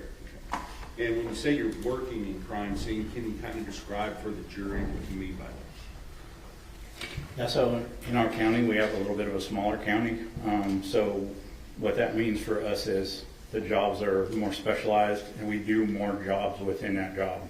So I work on fingerprints for the county. I collect fingerprints, I process fingerprints, I put fingerprints in the computer, do comparisons. Along with the fingerprinting, we do pattern analysis on the fingerprints and other things like that. So we deal with patterns, we deal with friction rate detail as far as the fingerprints go. Oh, Investigator Yaro, I'm going to slow you down just a little bit, okay? Because the court reporter's got to take down everything you're saying. So if you My bad. just slow down a little bit, but keep going. And then as far as crime scene goes, I have a number of certs from the state, from Texas A&M. So I have a forensic cert, I have a crime scene investigator cert, photography certs, blood pattern analysis. I run our AFIX fingerprint computer, which is attached to AFIS, our state system. I also am the head over our lab, and what that basically means is I do a lot of house cleaning over there. We're constantly keeping the place clean. We're working on all the different types of equipment that we have in there and working with them. So if a scene comes available, which is very broad for us, what that means is I will work anything from a sexual assault to a large-scale robbery to suicide and homicide. So we wear a lot of hats, under the same umbrella. And since the time you've been in crime scene work, you and I have done a number of cases together. Would you agree? Yes, sir. Okay. Including a number of homicide cases. Objection, Your Honor, relevance. Yes, sir. Sustained. Let's move on. Well, with regard to that, you're familiar with investigating homicide cases, correct? Yes, sir. And as part of that, your training, have you been called upon to take what is known as buccal swabs from potential suspects? Yes, sir. And can you explain for the jury what you mean by that? A collection of a buccal swab is we're basically taking a DNA swab. It's going to be from inside the cheek area of the mouth. 2 swabs normally. They're rotated up and down between the top of the gum and the bottom of the gum line. On the cheek on the outside, the swabs are being rotated. You actually rub vigorously while you're doing that. And then they're contained in a special sealable swab that is aerated so that it won't mold or anything like that once it's put into evidence, and then they're sealed in evidence envelopes. And so, let me go back to November 30th of 2022. And then I guess leading up through December 2nd of 2022, were you somewhat incapacitated during that period of time? Yes, sir. And can you explain to the jury what was going on? Yes, I was out with COVID. Okay. And because of that, your trainee essentially was. Objection, Your Honor, that's leading. Let me hear the question. Who was working for you in the crime scene investigation unit there at the sheriff's office at that time? Sergeant Amy. Okay. And was she, tell us whether or not she was still in training or what where she was in her career at that time? So she was working through the FTO process in the crime lab. Okay. And who was her FTO as far as in the crime lab? That would be me, sir. And but because you were incapacitated, were you able to do that at that time? On those particular days? No, sir. Okay. So when was the first day back for you after you were recovering from the COVID? I don't recall the exact date, to be honest with you. Were you there by December the 5th of 2022 when the two vans were processed by the FBI? Yes, sir. Okay. So were you able to observe that process as it was taking place? Yes. And with regard to that particular day, were you also called upon to execute a warrant for buccal swabs on a person by the name of Tanner Horner? Yes. And do you see the person that you know to be Tanner Horner here in the courtroom today? Yes, I do.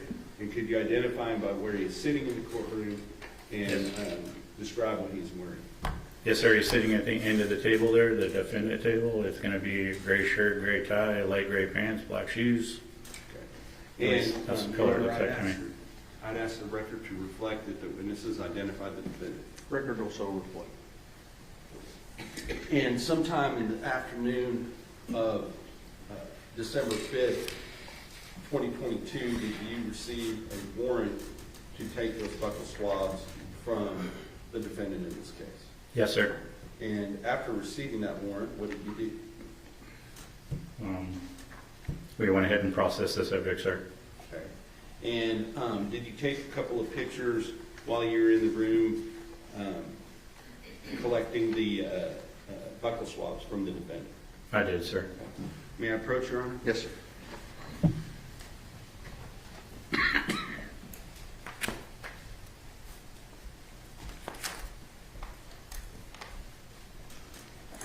I'm going to show you what's been marked as State's Exhibit number 179, 180, 181, and 182. State's 179, is that a photograph of the warrant that you were operating under? Yes, sir. State's 180, what is that a photograph of? Of Horner, sir. And you're talking about the defendant? Tanner Horner, yes. And was that on this date at the time you were taking the swabs? Yes. Okay. And then State's Exhibit number 181, what is that a photograph of? It's a photograph of my property sheet that I filled out, and it's 4 envelopes containing all of the buccal swabs that it contained. And then State's 182, is that the actual report? Objection, Your Honor, leading. Don't lead your witness. Go ahead and tell me what that is, please. This is my property report sheet, sir. And does that document when those swabs were taken and that you were the one that took them into property? Yes. All right. Thank you.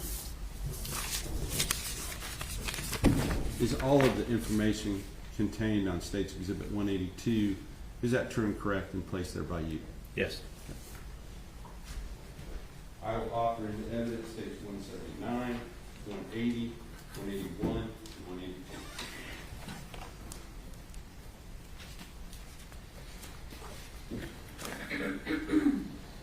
Your Honor, we object to 179 on 2 grounds. One, it's hearsay, and 2, it is not the best evidence. No objection to 180. And States 181 and 182, we would object to as these are constitute a police report. They are hearsay. States 180 is admitted. Let me see 179, 181, and 182.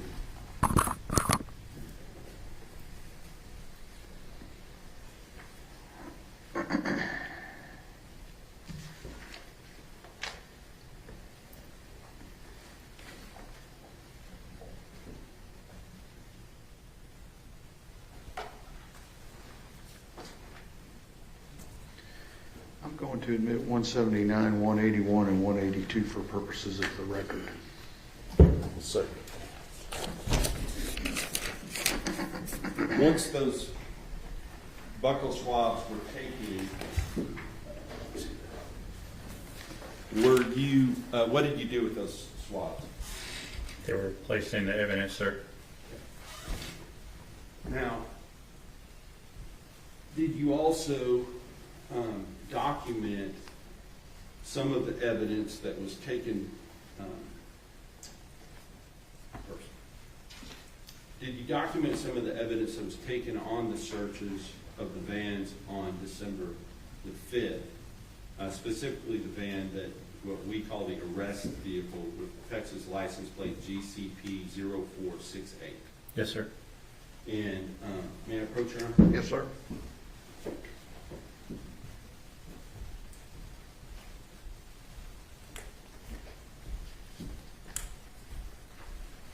I'm going to show you State's Exhibit 183,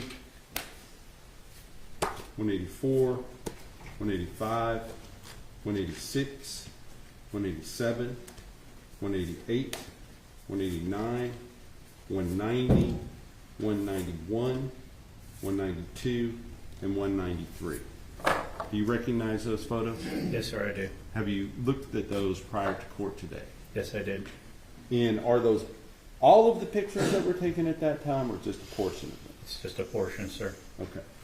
And do these fairly and accurately represent items that you went through and took photographs of to document the items that were collected from the van on that day, or some of the items? Yes. From Mr. Horner's, the van he was driving? Yes. I will offer State's Exhibit number 183 through State's Exhibit 193 to the evidence.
No objection, Your Honor. State's Exhibits 183 through 193 inclusive are admitted.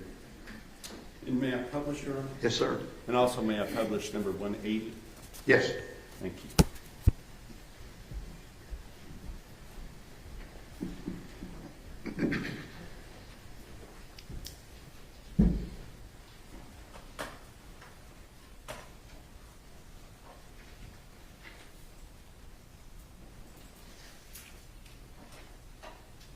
States 180, this was from the day that when was this taken again? 5th, sir. The 5th, when the buccal swabs were taken? That's correct. Okay. And with regard to starting at 183, this is what is this that we're looking at in States 183?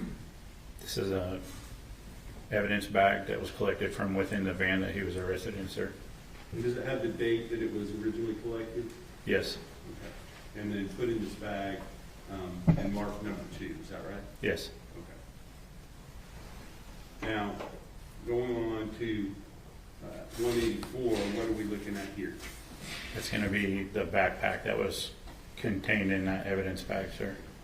And the other items that we're going to see in a moment are those items that were contained within that backpack inside of the brown paper bag? Yes. Okay. So does that have a distinctive design on it? It does, sir. And does it have an actual reference to, I think it's some type of a comic strip or something? Dragon Balls, yes, sir. Dragon Ball Z, is that right? Yep. Okay. With regard to what was inside of it, I see some gloves here. Are these your gloves?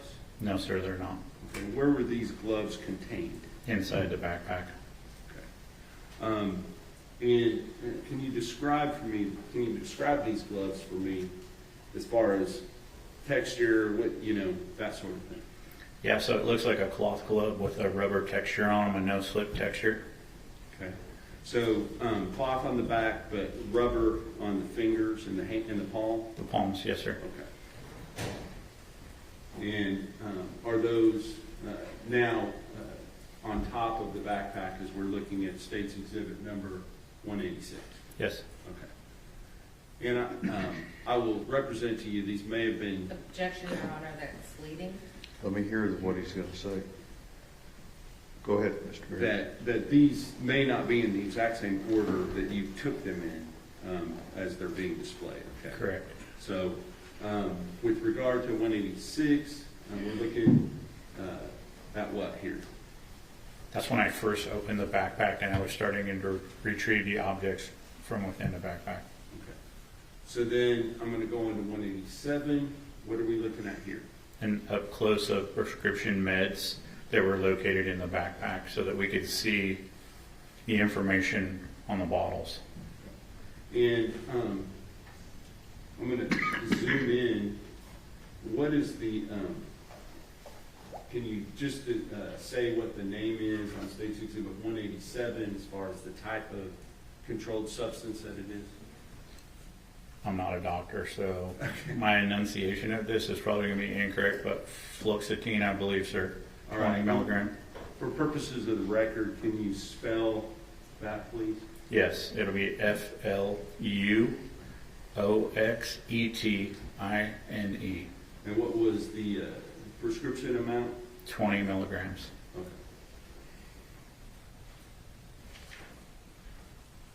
Next, we have State's Exhibit 188, and is that a different bottle? Yes, sir. Okay, and can you spell the name of the controlled substance for purposes of the record? Yes, sir. ATOMOXETINE HCl 25 milligrams. Okay, thank you. Now, are these the same two bottles that were in the previous pictures? Yes. Okay. And does it give the prescription instructions as far as when to take those? Yes. And what does it say for the bottle for the fluoxetine? To take one in the morning, sir. Okay. And what does it say with the atomoxetine? Hydrochloride. Take one capsule in the mouth in the morning, sir. All right, thank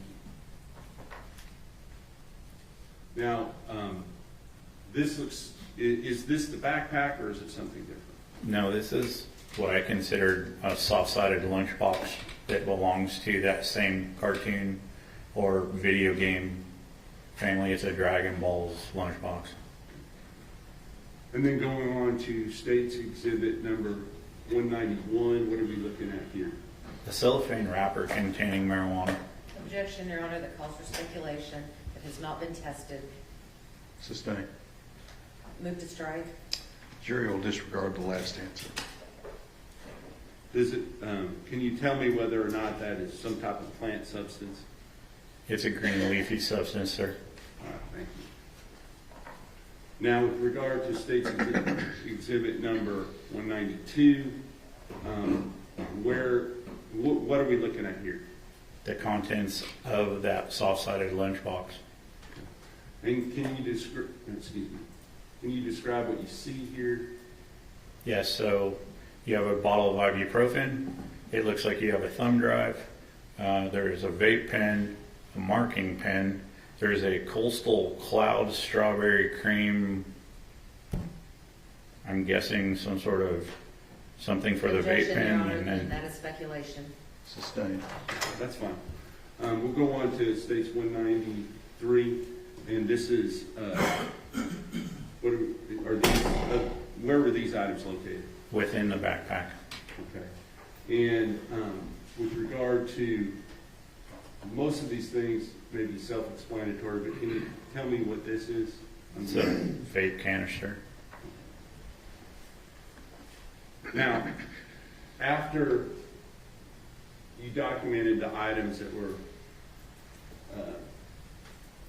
taken during the search of the arrest vehicle, did you also take some action with regard to the shoes that the defendant was wearing on the date that he was arrested? Your Honor, may we approach? Yes. Yes.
Your Honor, there are two shoes. There are 4 types in each shoe.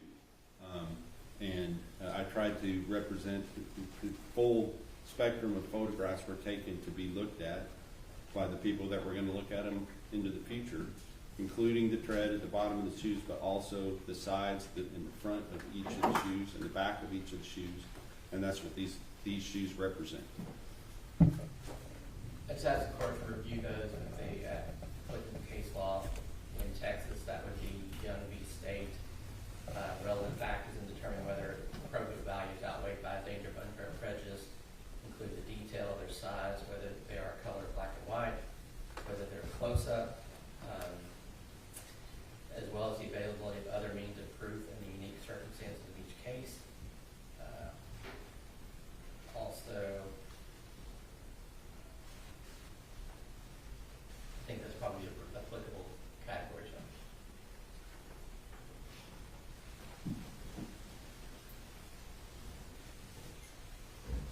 Okay, I've reviewed states 194 through 206. I will overrule your objections. You may have a running objection. Yes, Your Honor, that will include the To next, the- the witness, the text file later. Okay, that's fine. Y'all ready for the jury? Yes, sir. Okay. Yes, Your Honor.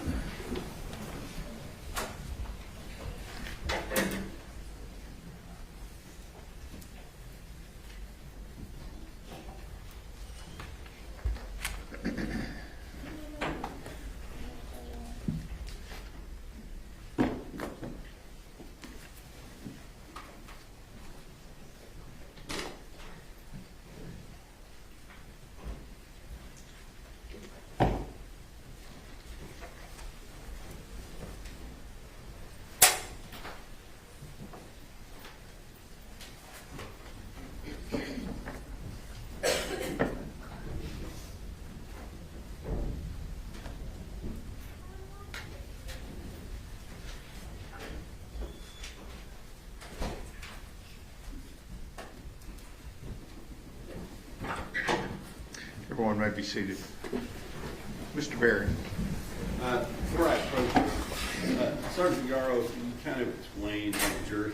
I noticed when you put on your glasses, can you kind of tell the jury why you're wearing dark glasses in the courtroom? Yeah, so respectfully, they're not sunglasses. I had an eye injury on a motorcycle. I had a grasshopper at too fast, and it detached my retina. When they repaired my eye, it causes sensitivity to light, and so my prescription glasses are darker than normal. They are regular prescription glasses that transition, but they're just pretty dark. So I get this a lot. That's why they're on. Okay. They're not Oakleys. I just didn't want, I wanted the jury to understand why you're wearing your glasses in court. So Yes, feel sir. free to do that. Thank you. Yes. Can I approach, Your Honor? Yes, sir. That's funny. I'm going to show you what has been marked as State's Exhibit number 194, 195, 196, 197, 198, 199, 200, 201, 202, 203, 204, 205, and 206.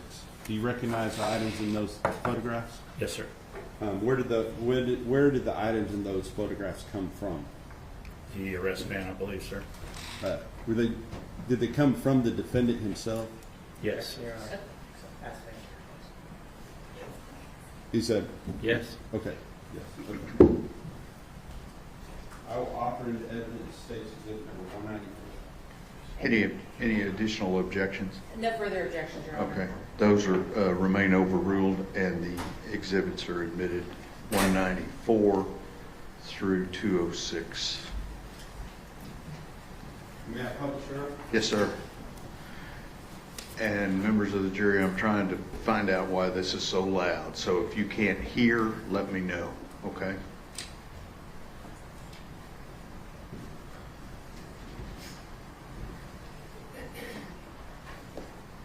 Publishing State's Exhibit number 194 first.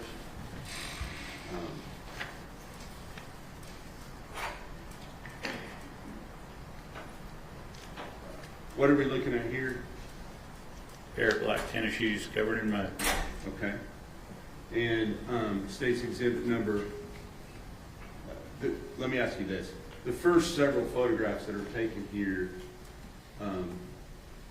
are those like close-up detail photographs or something different? No, sir. These are overall photographs to show the condition of the shoes when I received them.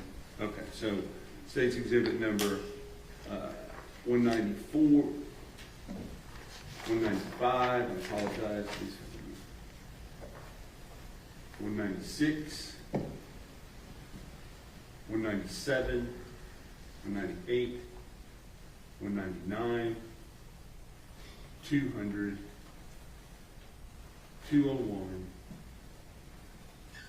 Looking here, beginning at 201, are these a little bit closer up? Yes, these are mid-range. Okay. And as we look at those, do you see, you talked about them being muddy, but what else do you see here that might be of evidentiary value? How far up the mud goes on the shoes, sir. Okay, so that's one thing. What about the different materials used on the shoes themselves? Objection, Your Honor. Go ahead. Yes, sir. Okay. Let's go on to the next one, which is 202, I believe. And then I'm going to ask you if you notice anything on 202 other than mud. Yes. Describe what you're looking at. The texture on the material, sir. Okay. But in addition to this gray, lighter colored mud, do you see some type of a substance there on that shoe? Your Yes. objection leading. Overruled. It's a possibility that it's blood, sir. And you see some paper down underneath that. What's the purpose of the paper that you have there? It's a sterile area to work on while I'm putting the shoe down and doing the photographs. All righty. And then now we're going to look at the State's Exhibit number 203. What are we looking at here? The texture on the bottom of the shoes and how much mud the shoes are actually holding. And is there a distinctive tread pattern that you can see there? Yes. Can you just, as best you can for purposes of the record, can you describe what you're looking at? Yeah, it's like a ongoing up and down, like elongated W pattern. And is that, as we go through the next few photographs, number 20, I believe this is 204, 205, 206. Do those appear to have that same sort of tread pattern all the way from the toes down to the back of the shoe? Yes, sir. And going back to where we can see both shoes, although there's mud on top at this point, do both shoes have that same distinctive tread pattern? Yes, sir. Okay. Were you asked to take these specific photographs? Yes. Okay. And what was the purpose of that, in your understanding? We were looking for different patterns to match the pattern on the victim's face. Objection, Your Honor, that's hearsay. Overruled. You can answer. You can say that again. We were looking for a pattern to match the pattern on the little girl's face. So, once you had taken the photographs of the shoes, were you asked to go somewhere else and determine whether there were other patterns that you might be able to locate? Yes. And where was that? I was looking for the patterns that would be inside, encompassed, inside the van. All right. May I approach her? Yes, sir.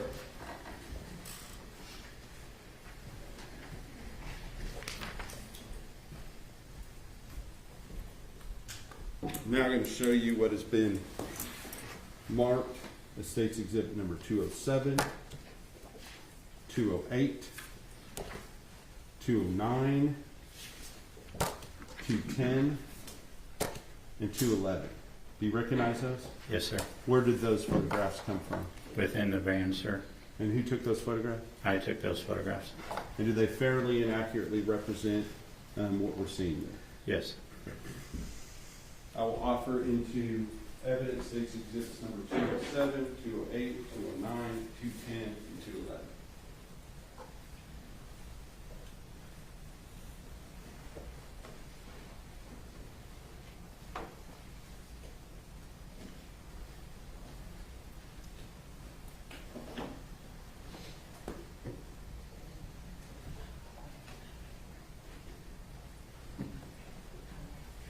No further objections, Your Honor. All right, those are overruled. The previous objections are overruled, and State's Exhibits 207 through 211 are admitted. May I publish those, Your Honor? Yes, sir.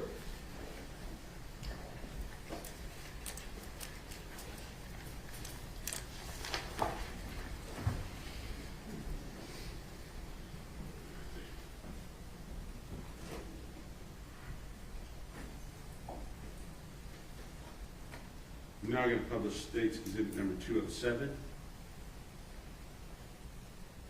What are we looking at, State's 207?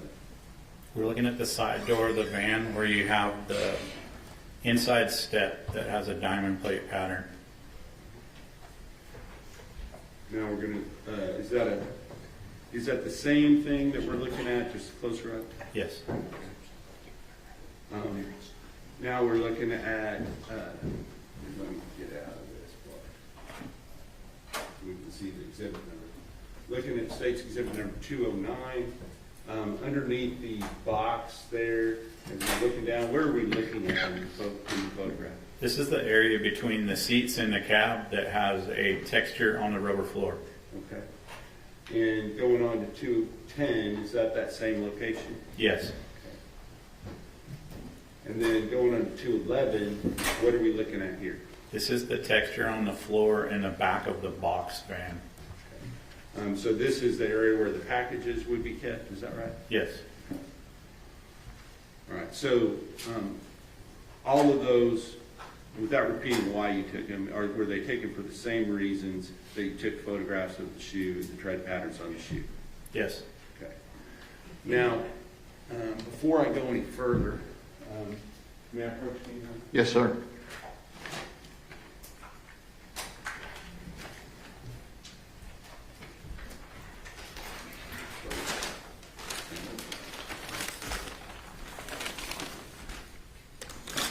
I'm going to show you two exhibits. First, I'm going to show you State's Exhibit number 230. Do you recognize State's Exhibit 230? Yes, sir. Okay, and what is State's Exhibit 230? These are going to be my buccal swabs from the suspect, sir. All right. And other than having been opened by the lab, does it appear to have been tampered with in any way? No. I will offer State's Exhibit number 230 into evidence. And no further objections, Your Honor. Those objections remain overruled, and State's Exhibit 230 is admitted. I realize this just ripped as I was holding it, but State's Exhibit number 225, do you know what State's Exhibit number 225 is? Yes. And what is it? The evidence bag contains the shoes. Okay. And are these the same shoes that you took photographs of that were just admitted into evidence? Yes, sir. These are the actual shoes that were recovered from the defendant. Yes, sir. I will offer into evidence State's Exhibit 225.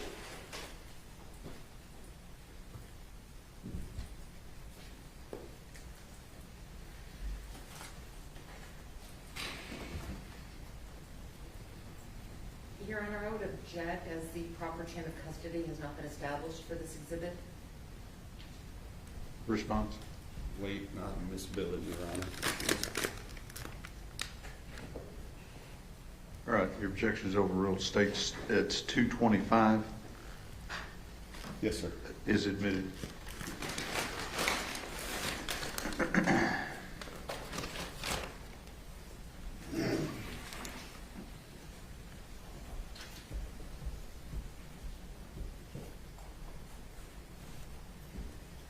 Next, I want to talk to you about other clothes that were worn by the defendant at the time he was arrested. Did you take those the clothing worn by the defendant at the time he was arrested? Did you go to a locker in the jail and retrieve those clothes and log them into evidence? Yes, I did. And at the time that you did that, were there more further photographs taken of those clothing items? Yes. May I approach, Your Honor? Yes, sir.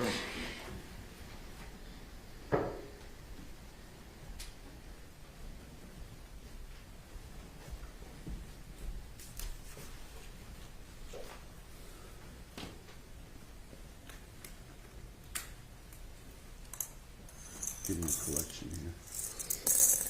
I'm going to show you what has been marked as State's Exhibit number 212, 213, 214, 215, 216, 217, 218, 219, 220, 221, and 222. Do you recognize those items? Yes, sir. And are those photographs? Yes, I took those photographs, sir. Okay. And do those fairly and accurately represent the photographs you took, or at least some of the photographs you took of the defendant's clothing at the time that he was arrested? Yes, sir. I will offer State's Exhibit number 212 or 222 into evidence at this time.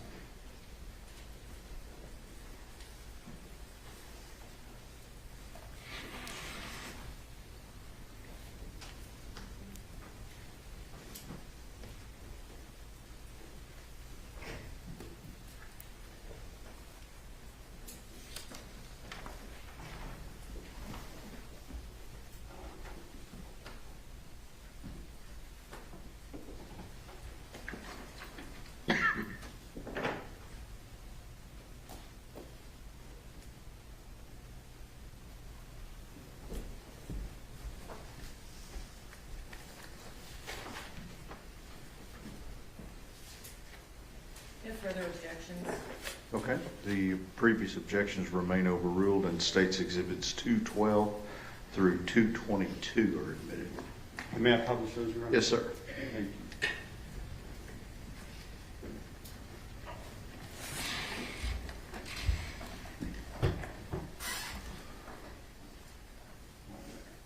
Okay. Going on to State's Exhibit 212, what are we looking at here? The locker that I retrieved all of his clothing from, sir. Okay. Is this the locker? Yes, sir. All right. What are we looking at in State's Exhibit 214? These are some of the contents of the locker.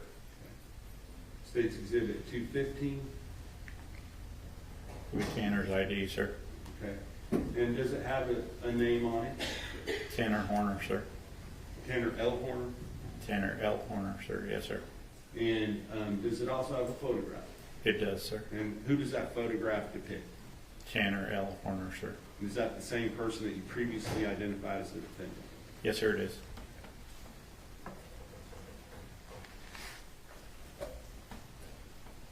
$216, what are we looking at? A pair of his Hanes underwear, sir. Okay. And $217, what are we looking at here? We're looking at the inside of the underwear with a scale that I was using to show the seminal fluid that's in the front of the underwear. Objection, Your Honor, that calls for speculation. Sustained. And Your Honor, may we approach? Okay.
Photos taken.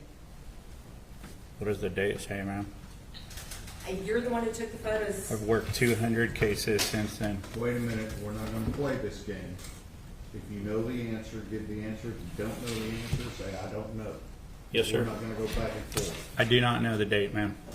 It was done after he was arrested, correct? Yes. The items in the photos, hold on, let me make sure I have the correct. In State's Exhibit number 212 through 222, those were all taken at the jail. Yes, ma'am. The incident in this case occurred on November the 30th, 2022. Do you recall that? Okay. And Tanner Horner was not arrested on November 30th of 2022, was he? I don't know, ma'am. I was out then at that time. When he was arrested on December the 2nd, 2022, correct? Okay. So if these photos were taken, you don't know for sure whether or not he was wearing these clothes on the day of the incident, do you?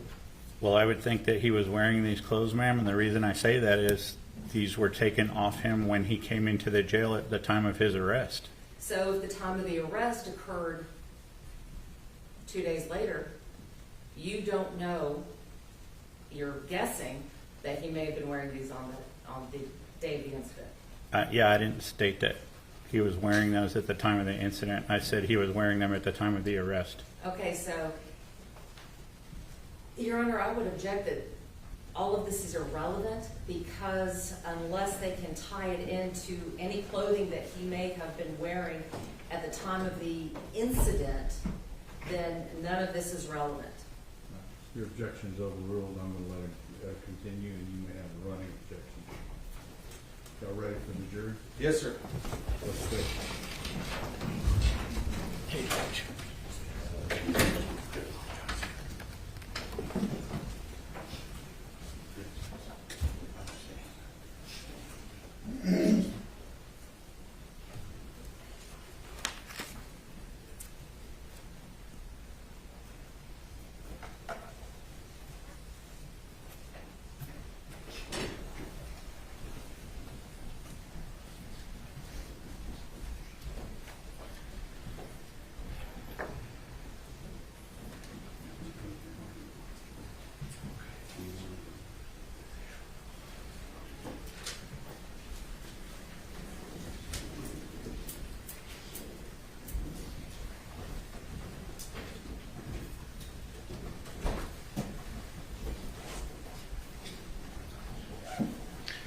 All right, everyone may be seated. Mr. Berry. Go on.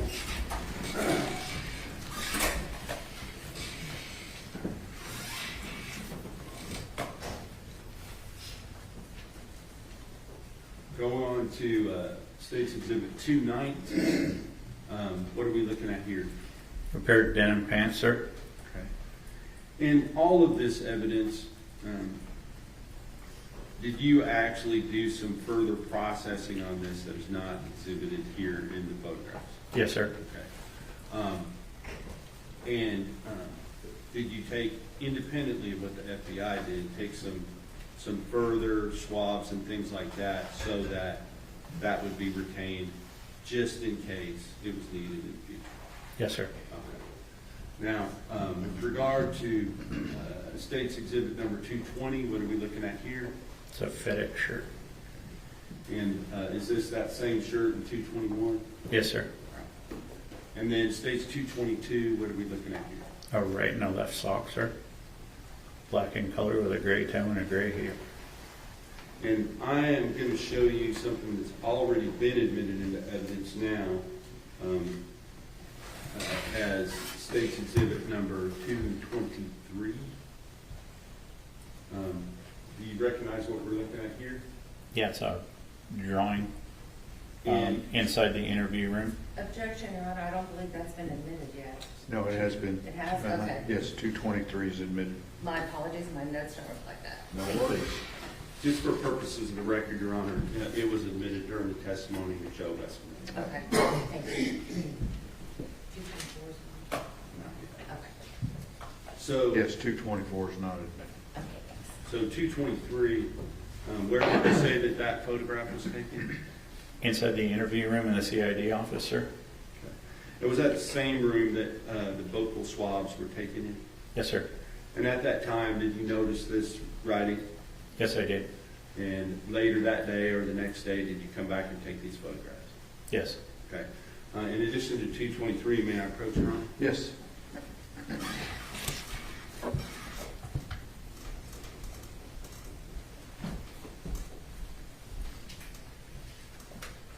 I'm going to show you 224. Do you recognize that? Yes, sir. Is that a photograph of essentially the same thing? Objection, Your Honor. Pleading. Sustained. Don't Please read your tell witness. us what that is. Sir, this is a map of the explanation of where the victim was located.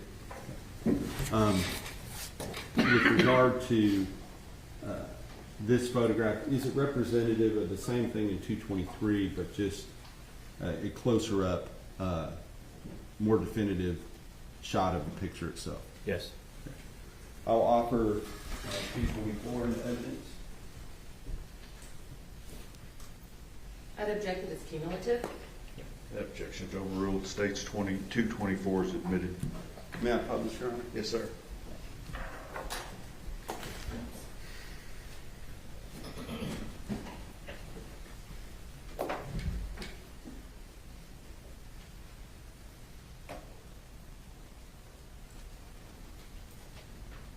On State's Exhibit number 224, can you see this writing in red down here? Yes, sir. Would you please read that, what's written there? He's going to hurt me, period. Please help. Now, one further thing, may I approach again, Your Honor? Yes, sir.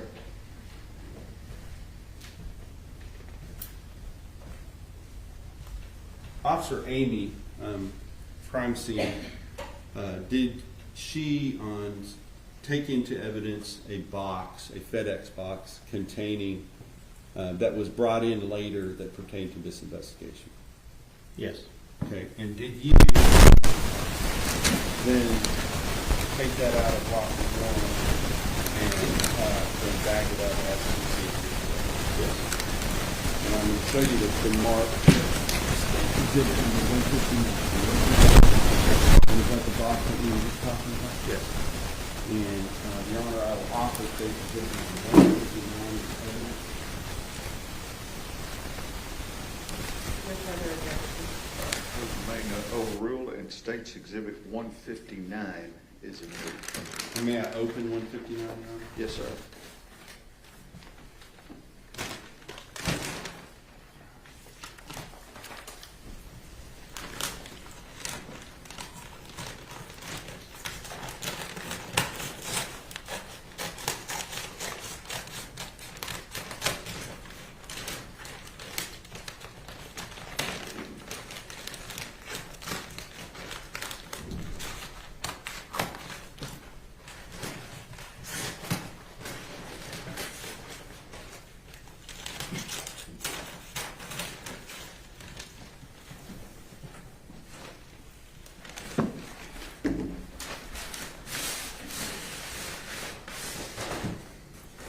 Is this the box that was contained inside of that?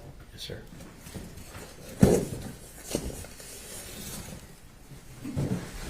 Inside of that box, was there another box? Yes, sir. And is this the item that was contained within that box? Yes. Yes.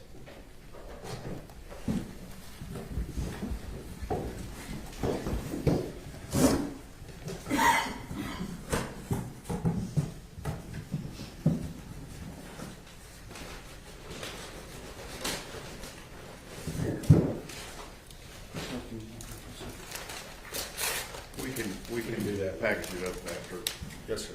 we finish.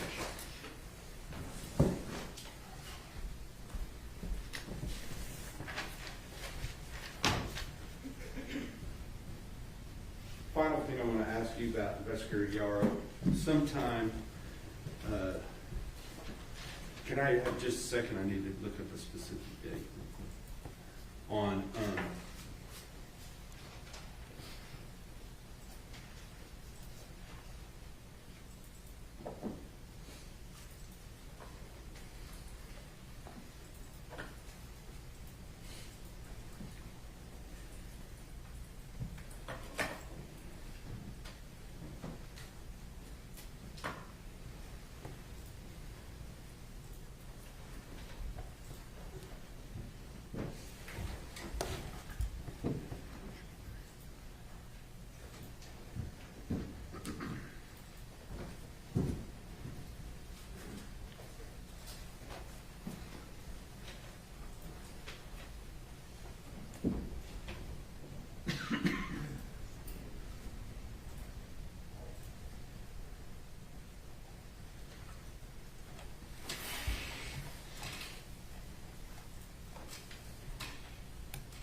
I believe it was May the 16th of 2023, was there an incident that occurred at the Wise County Jail involving the defendant?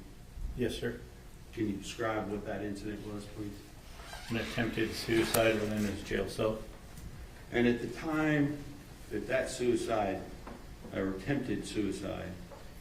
And obviously, when we use the word attempted, you have to, that sort of implies that somebody. Objection, Your Honor. He's leading and testifying. Sustained.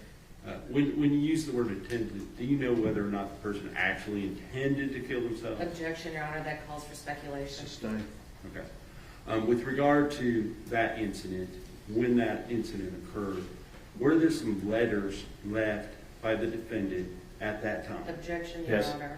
It's leading. Overruled. You can answer that. Okay, were there some letters left by the defendant? Yes, sir. And who were those letters essentially addressed to? I believe there was a letter to law enforcement, a letter to his family, a letter to the victim's family, and an additional letter, I believe, to a clergy member Okay. or a pastor or something. And did you collect those? Yes, sir, I did. And if you were to come back here on Monday, would you be able to identify those? Yes, sir. All right, thank you. Yes, sir. I'll pass the witness. Cross-examination.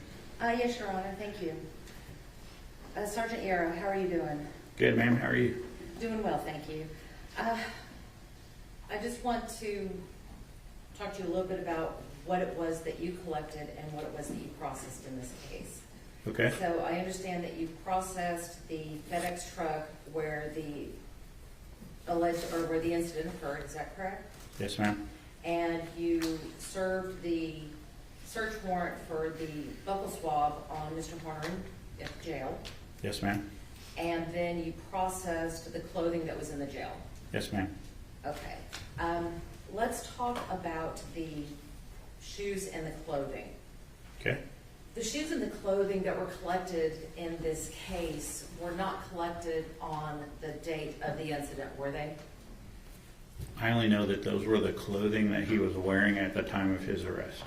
So you don't know if he was wearing this clothing on the date of the incident, do you? I do not know that. No, ma'am. And you don't know if those were the shoes he was wearing on the date of the incident, do you? I do not know that. Okay.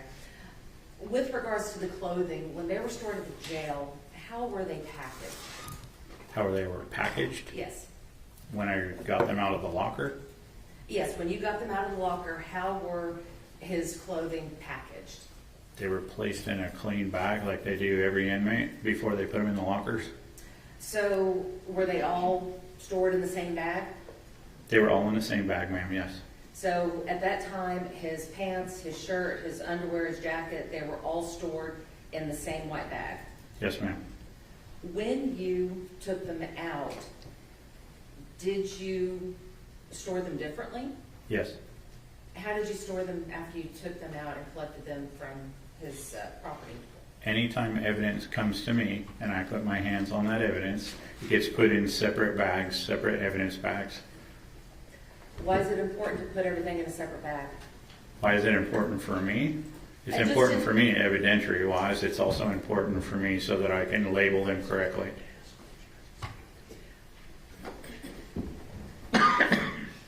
Another important reason to put everything in separate bags is to avoid contamination, correct? Yes, ma'am.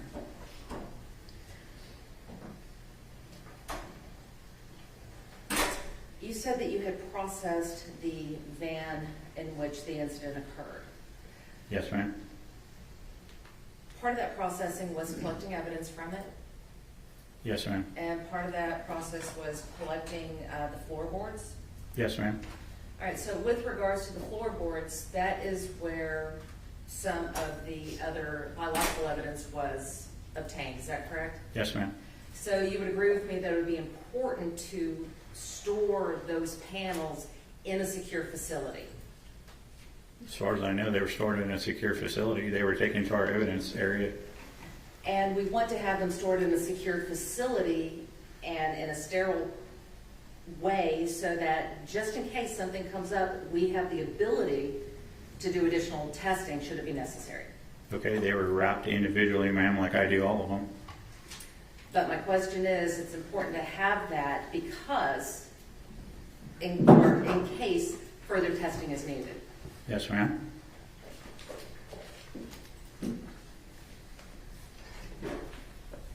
May I approach, Your Honor? Yes, ma'am.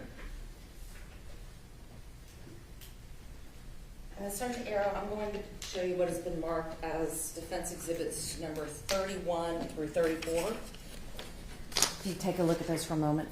Yes, ma'am.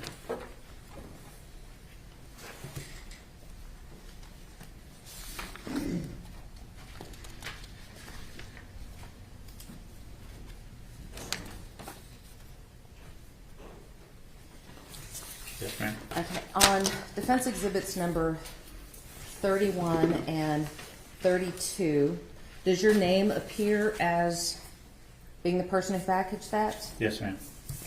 On defense exhibits number 33 and 34, are those your initials over the evidence tape? Yes, ma'am. What does that signify? I'm the one that wrapped that evidence. I'm the one that secured that evidence. I'm the one that sealed that evidence. Those are my initials to show that that is, honestly, my piece of evidence. Defense offers defense 31 through 34. No objections. Defense exhibits 31 through 34 are admitted. Thank you. May I publish, Your Honor? Yes, ma'am.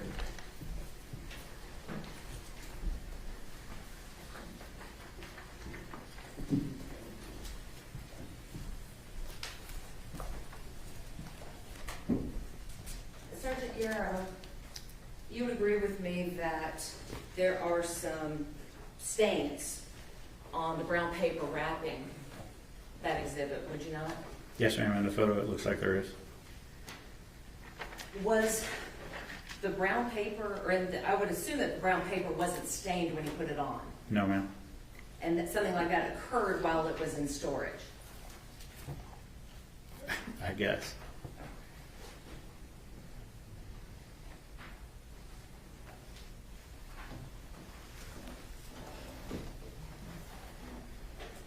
Sergeant Yaro, how long have you been with West County? 16 years, ma'am. How long have you been an evidence tech with them? And evidence tech, ma'am. Or in working with CSI? In 8 years, ma'am. During that time, it's not uncommon for defense attorneys to want to come in and view the evidence, is it? No, ma'am. And when the defense attorney comes in and views that evidence, usually you have the prosecutors are there, members of the sheriff's department will be there to observe everything. Yes, so you're talking about an evidence review, right, ma'am? Yes, Your Honor. I mean, let's try that Hey, again. I'm up here. It's been a long I realize week. we all look alike, but, you know, Well, you have the same haircut. there you go. Sorry about that. That was a good minute. All right, so Sergeant, when the defense team comes in to review, or when a defense team attempts to come in to review, or when they do come in to review the evidence, it's still important to maintain the sterility of the environment. Would you agree? And so, let me get this straight. You want to know at that time that you guys do the evidence review in the area that we're doing the evidence review, or the area that the evidence is housed? In the area that we're doing the review, you still want to put down the butcher paper, don't you? I do not, if it's already wrapped, ma'am. And if it gets unwrapped, you want to have that evidence placed on butcher paper, don't you? So, it depends on the evidence review, to be honest with you. I have been through several of those. Not everybody opens evidence up. They want to look at markings, they want to look at seals, they want to look at chain of custody, so not every time. So, All right, so the best practice, if that evidence is open, would be to place it on a... we would put paper down, ma'am. The other thing that's important is that the person handling the evidence has gloves on. Yes, ma'am. Because again, that evidence is still in play in a case, isn't it? Yes, ma'am. And it could be that there's other evidence that needs to be tested. Okay. And if you don't follow those procedures, there's a possibility that contamination could occur. Yes, ma'am. May I approach, Your Honor? Yes, ma'am. Sergeant Yaro, I'm going to let that you look at what has been previously marked as defendant's exhibits 23 through 28.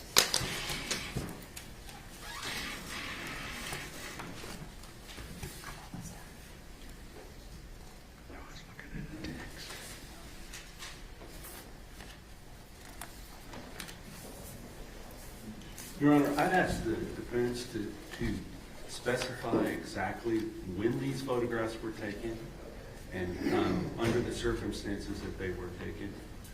I'm not going to order the defense to do anything. It's their cross-examination.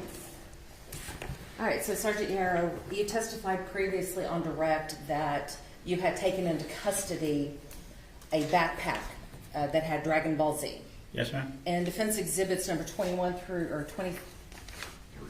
through 28, does that appear to be the same backpack that you took into custody? Yes, ma'am, it does. Does it appear to have the same contents that you had taken? Yes, ma'am. We offer state or defense 23 through 28. When were these taken? Your Honor, the evidence review in this case occurred March Your 29th. Honor. Do you have an objection? I object, yes. The proper predicate has not been laid as to when these photographs were taken and the circumstances that they were taken. Objections are overruled. Defense exhibits 23 through 28 are admitted. May I publish, Your Honor? Yes.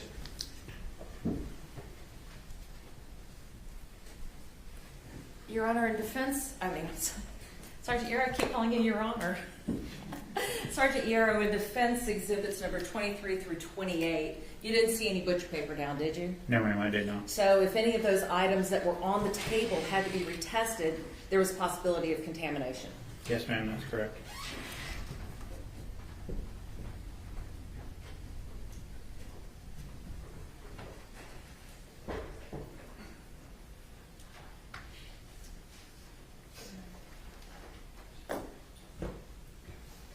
May I have one moment, Your Honor? Yes, ma'am.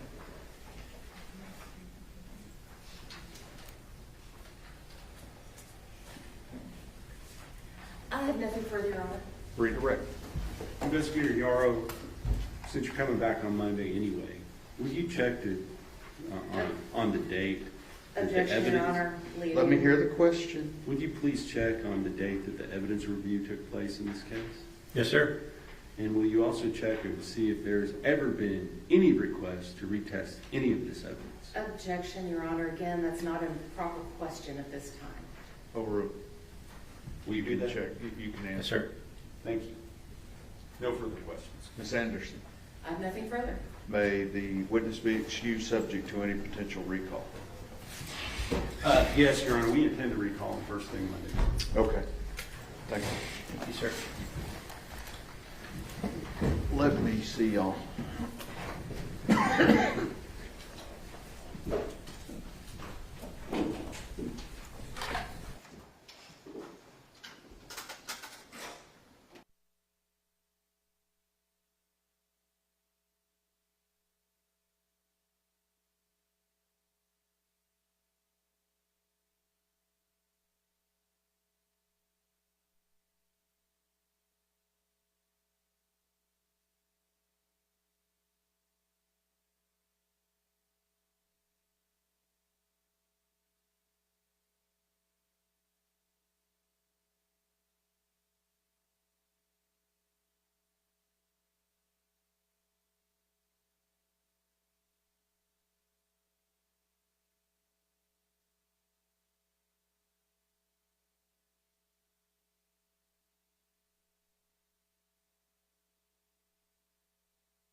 but not offered.